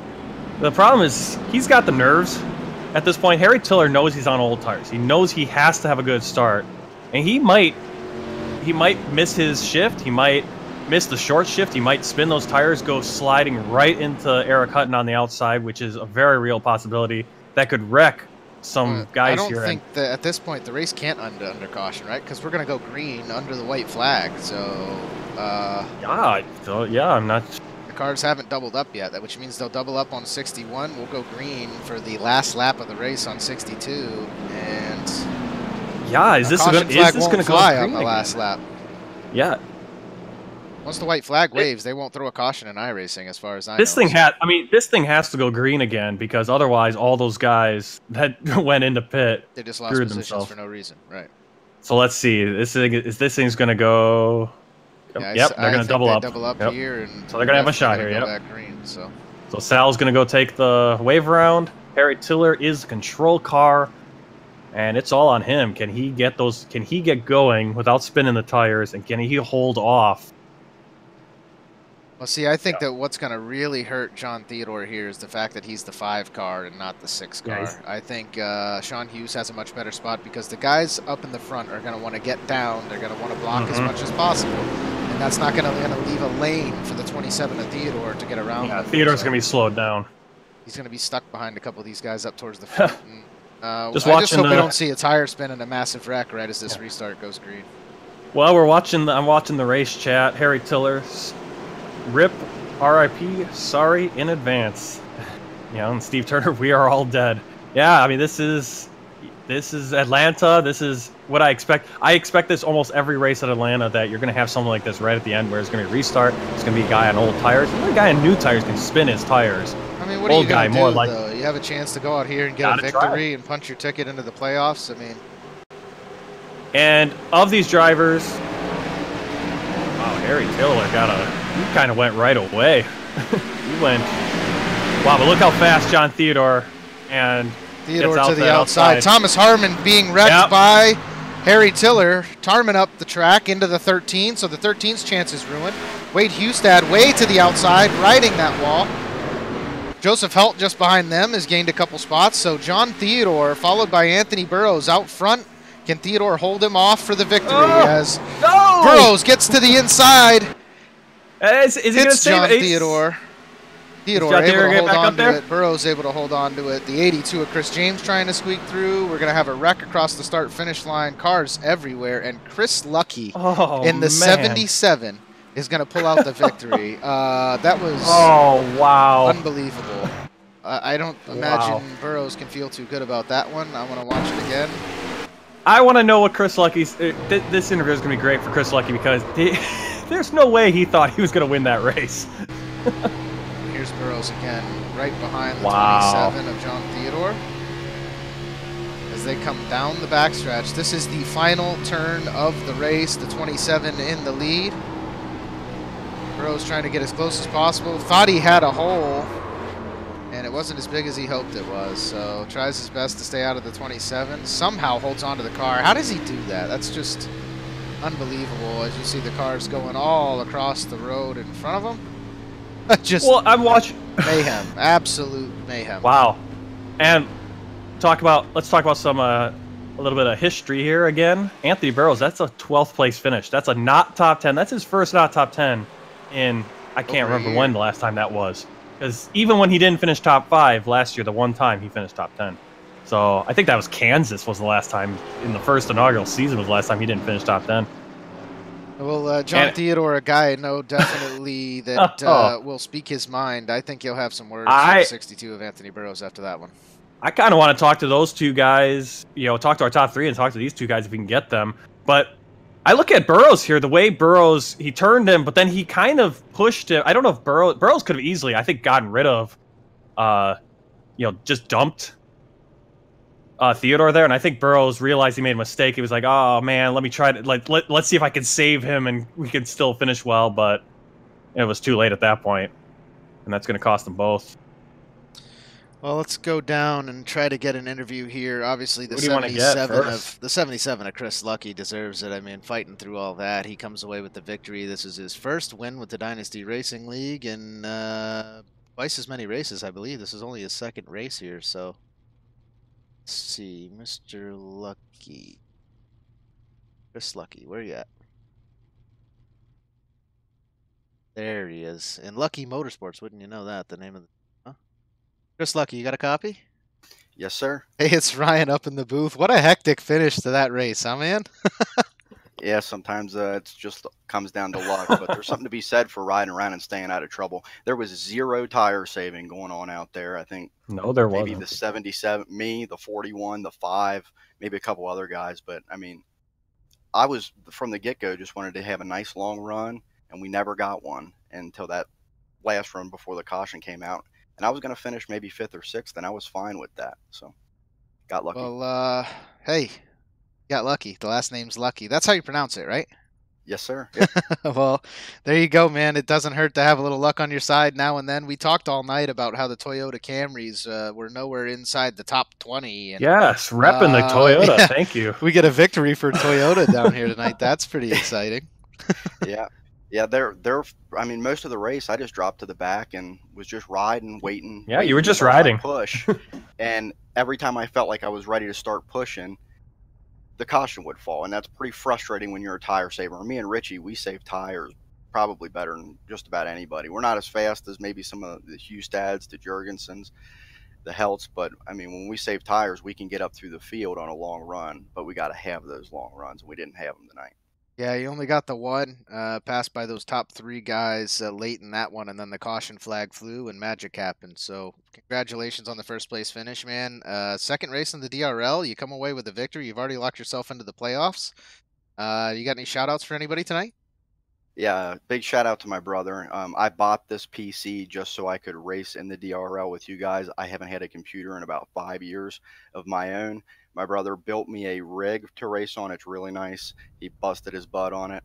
And just thanks to my brother, thanks to you guys, thanks to everybody that runs the league, and thanks to my competitors. Well, congrats again, buddy. We will see you next week at Vegas. Go out and get some practice, man. Awesome. Thanks, guys. Yeah, have a good one. That was Chris Lucky, your winner for this evening. What a friggin' race that was. We're going to go and grab Wade Hustad in the 32, who somehow, this is just, what an ending. What an ending. That's the ending I expect from Daytona, not from Atlanta. Right? Wade Hustad, you got a copy, sir? Yeah, I do. Didn't think I'd be interviewing you, but here you are in second place, man. How you feeling about the end of that race? I'm feeling like we got lucky. At best, I think we kind of had a top 5 car tonight. I was saving tires for the most part every run. And, my tire temps were good, and the percentage of the tire that I had left was probably a little bit better than most pitting there. But I'm telling you what, when those tires are old, I don't know what it was. I just couldn't drive the car. So I kept losing, a tenth or two here and there. But other than that, we got lucky with that late race yellow. It was going to be do or die. So just kind of found some sweet spots to sneak through some guys at the end there, especially coming across the start-finish line and heading in turn 1. And when Tom went flying up the track, and then when those guys went tumbling down into turn 4 as well, coming off there, we got really lucky. So I count my blessings tonight. Well, you ended up pulling it out. You seemed you were quick on the early parts of those long green runs. It just impossible to save tires out there tonight because you kept slipping back whenever there would be a good 30 laps in front of you. Yeah, it's possible to save tires. I was doing that and just trying to stay consistent, but after about 20 laps, it's just so loose coming off the corner. and it's hard to gauge, when you're actually going to slip out in the apex of the corners as well. So I just was I didn't have the touch tonight as far as Atlanta goes with this hot, sticky or loose track, I guess. But other than that, we were racing pretty hard for that lead there in that second or third run that we had, and I thought I could make it stick on the outside and got a little loose, pushed up the track, and tagged the wall. I thought that damage was going to put us way farther behind, but just, stuck it in there, and I was digging, really tried to catch those guys at the end. I think we're making just a tad bit of ground. And then that yellow came out and screwed everybody's race. So what a wild finish. I'm sure the boxing ring tonight's going to be full of commentary. Oh, I'm sure it will, man. Well, congratulations on the second place finish again, and we will see you next week at Vegas. Let's hear those shout-outs. Hey, I just want to thank you guys, Fatal Concepts, for painting the cars pretty much for every series that I have. S2R, Ryan and his team, they're pretty stout. It's fun having these guys in the chat every week and trying to hone our skills here as we head into every week. So that's all I got for today. All right, Wade, well, have a wonderful night, and we'll see you next week, man. Sounds good. You too. That was Wade Hustad, your second place finisher for this evening. We will now grab Nathan Jurgensen in the 31 car, who finishes third.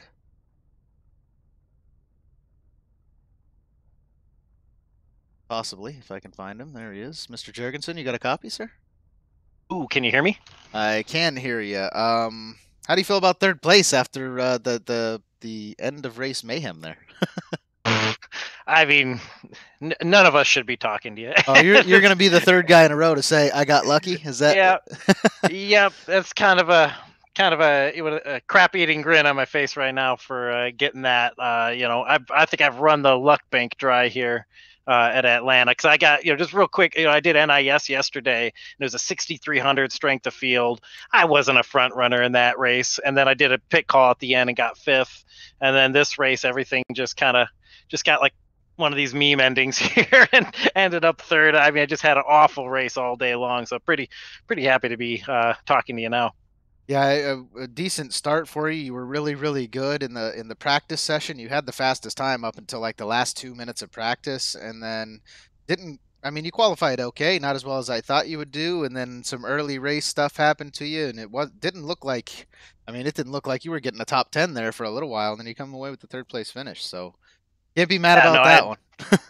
I'd resign myself to, just gonna finish 20th or whatever. Yeah, I mean, I botched my qualifying lap, but was able to make some passes at the start. It's tough to pass here, so I was running down the leaders pretty good there on that first run. So I was really excited about the speed I had.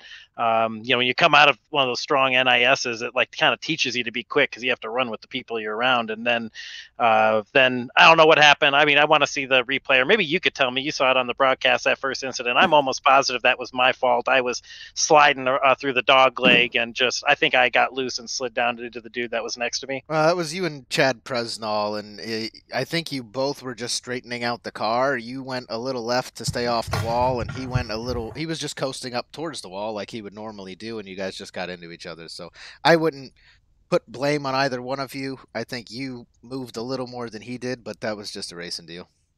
I'm happy to take blame on that one, and that was kind of a bummer. That set me back. Gave me just a tiny bit of engine damage. It was like a minute of repairs or whatever. And then I was just kind of riding in the back, couldn't really compete, and then got run over. I don't remember who, it don't matter, but kind of got wrecked later in the race. I had more damage, but then that last run, it was like a 62 lap run. I was good on fuel.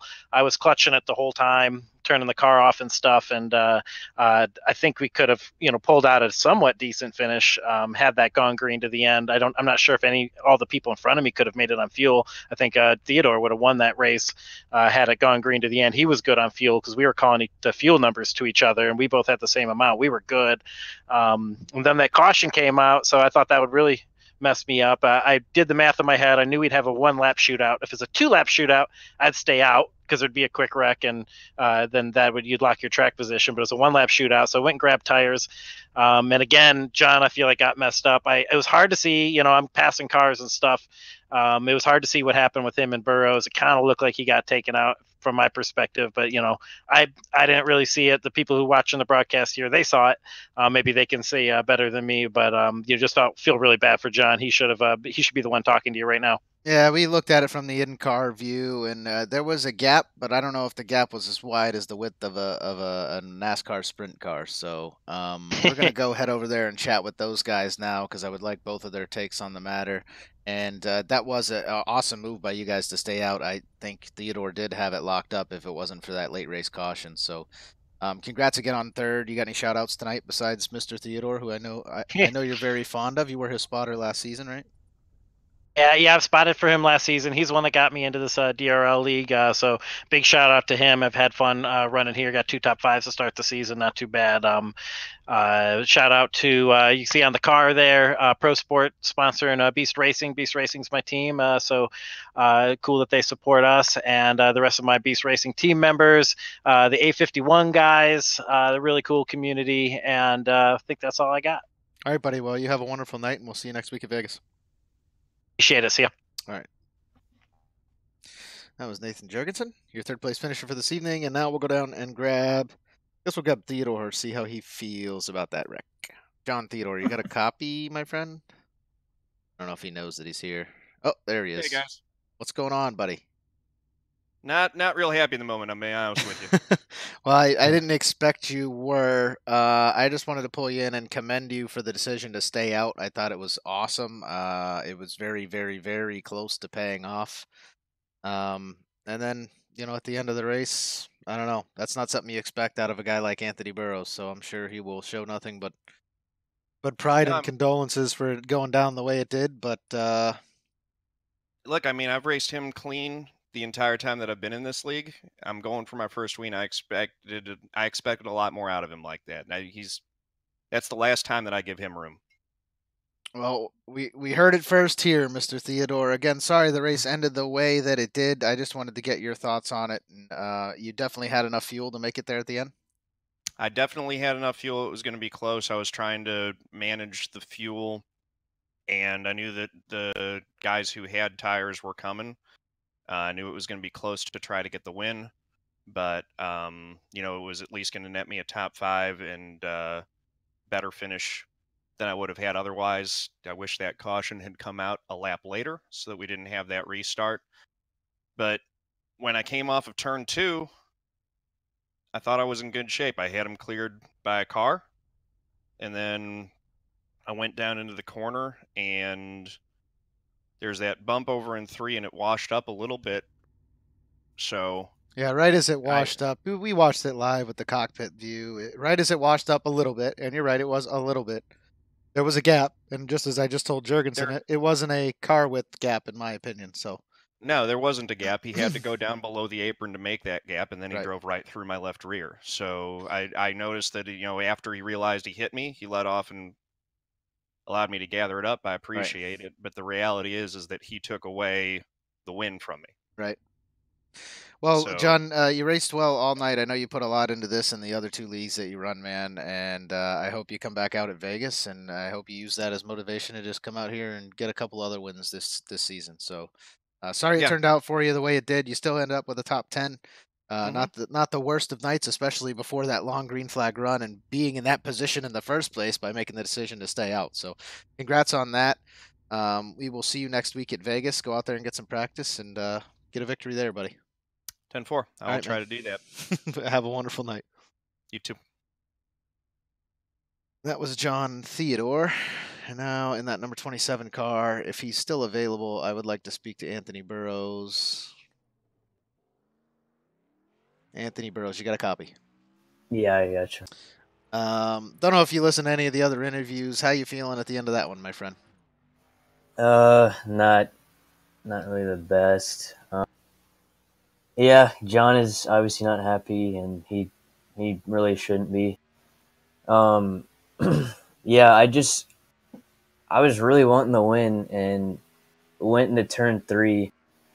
He slowed up a ton. I saw the gap, I saw a hole starting to form, and it never really did. And I went for it and got in his left rear, and just turned him right around. Well, an unfortunate ending to the race. It had a chance to come in with at least a second place finish. doesn't quite work out that way. I know we will be seeing you back here. I just wanted to get your thoughts briefly on the matter. And, you know, we saw it on the broadcast too. The gap was there for half a second. And again, I don't think, you know, based off of what I saw, I don't think it was a car wide gap. I think it was maybe being a little bit overzealous, but who am I? I'm just a broadcaster. I can't, you know, chase you for 5 laps on any track in NASCAR. So, No, I was definitely getting a little greedy right there. I was just expecting the hold. Since he was starting to slow up mid corner, I was kind of expecting that hole to be a little bit bigger. So, yeah, just really unfortunate what happened. I'm sorry, John. well, it is what it is, man. We will see you next week at Vegas. I'm sure you'll do well there, as you do every week. I do have to point out that's the first non-top 10, almost first non-top 5, other than the one last season in over a year for you. So, not a bad track record. I know that's not how you like to race every week, and sometimes it just works out that way. So, have a wonderful evening, and come back and show us what you got at Atlanta, okay? Thanks, you two guys. All right, man. Have a great night. That was Anthony Burrows. Had a chance for that second place finish. So Martin, sounds like a lot of emotion down there. I'm sure I haven't looked at the boxing ring yet, but I'm sure that there's a lot of chat going on there. Yeah, a little bit. Yeah, a little bit. So I will say thank you to all the viewers for tuning in tonight. Next race of this series will be next week at Las Vegas. That's the Sin City 200 at Las Vegas Motor Speedway. Another 1.5 mile track. Should be a lot of fun. Maybe we have the start of a new rivalry here. So next race on DRL TV period is Atlanta again tomorrow night. That is the Atlanta 150 in that Grand National Series.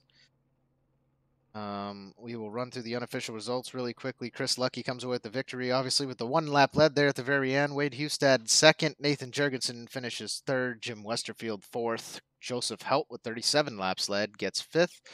6th goes to Chris James, 7th Eric Hutton, 8th Alexander Russell, 9th goes to Steve Turner, 10th John Theodore. Harry Tiller finishes 11th, Anthony Burrows 12th, 13th to Christopher Pope, 14th Taylor Butcher Benjamin, 15th to Sean Hughes, 16th Eli Hinton. Carl Dodson takes 17th, 18th to Logan I still have a difficulty pronouncing his name. McCannley, I believe is how you say it. And then Thomas Harmon, 19th, 20th Mike Springer. 21st to Spencer Tart. Salvatore DiGennaro takes 22nd, 23rd Richard Lucky, 24th Dustin Musial. Chad Presnall in 25th. Connor Lane 26th, 27th to Hunter Johnson, 28th Josh Patterson, 29th Kevin Varnador, 30th to Nathaniel Pollard. And then Tommy Bordeaux, John Mullins, Jonathan Schwartz, and Seth Noel. I don't believe any of them actually raced. I think Bordeaux was only out there for a lap or two and then pulled off the track. So none of those guys really having an opportunity. And then we'll run the credits. Shout out, thank you to all the viewers out there again for tuning in with us this evening and every evening on Dynasty Racing League TV. That's Mondays, Tuesdays, and Wednesday nights at 9:30 p.m. Eastern. Thank you to James Pandoff, the owner of the league, Martin, yourself, David Wellborn, all the broadcasters that show up every week, Eddie Buckner, Derek Pemberton, Weatherholtz, David Lindahl, who I think is going to have to go on a break here. Race Control, all the new guys that have stepped up there, Robbie Armstrong, Dakota Wilkins, Ryan Hesgard, Jeremy Hebel, Richard Springer, and then Weatherholtz was an addition during that winter series. Shout out to all those guys. And, you know, you guys see the rest of us here pretty much every week. Myself, Martin, Getty, James, David Wellborn, the admins of the league that kind of keep this thing going around. Yeah, DRL wouldn't be without it. What it is without the drivers, it wouldn't be what it is without the viewers out there. And, you know, it wouldn't be what it is without some of these admins stepping up every week and making sure that everything runs smoothly in the league. So thank you to everybody. Martin, anything for the viewers before we let them go? Yeah, I mean, that's heck of an end to the race. Yeah, I'm hoping we have an ending like that and I can get a win. You never know. You got to change your last name to Lucky to do that. So I guess. Well, like I said, that's yeah. I mean, Lucky, you know, he said it's like their game plan was to save tires. I hope I can do that tomorrow and put myself in a position where those leaders can wreck and cause that to happen. And yeah, that was a great ending to the race. It's gonna be Great ending for the some viewers. feelings. Good hard Yeah. racing, and you know, some guys maybe not ending the way they wanted it to, but it is what it is. Yeah. See you guys tomorrow. See you guys on Wednesday. Yep, see Martin you will be next- racing tomorrow, and I'll be racing on Wednesday. Hopefully, with my whole new setup and my new wheel and my new Oculus and all that stuff. Hopefully, I'll do okay. I got to get some practice in, but and me and Martin will see you next Monday night. Have a great night, everybody. Good night.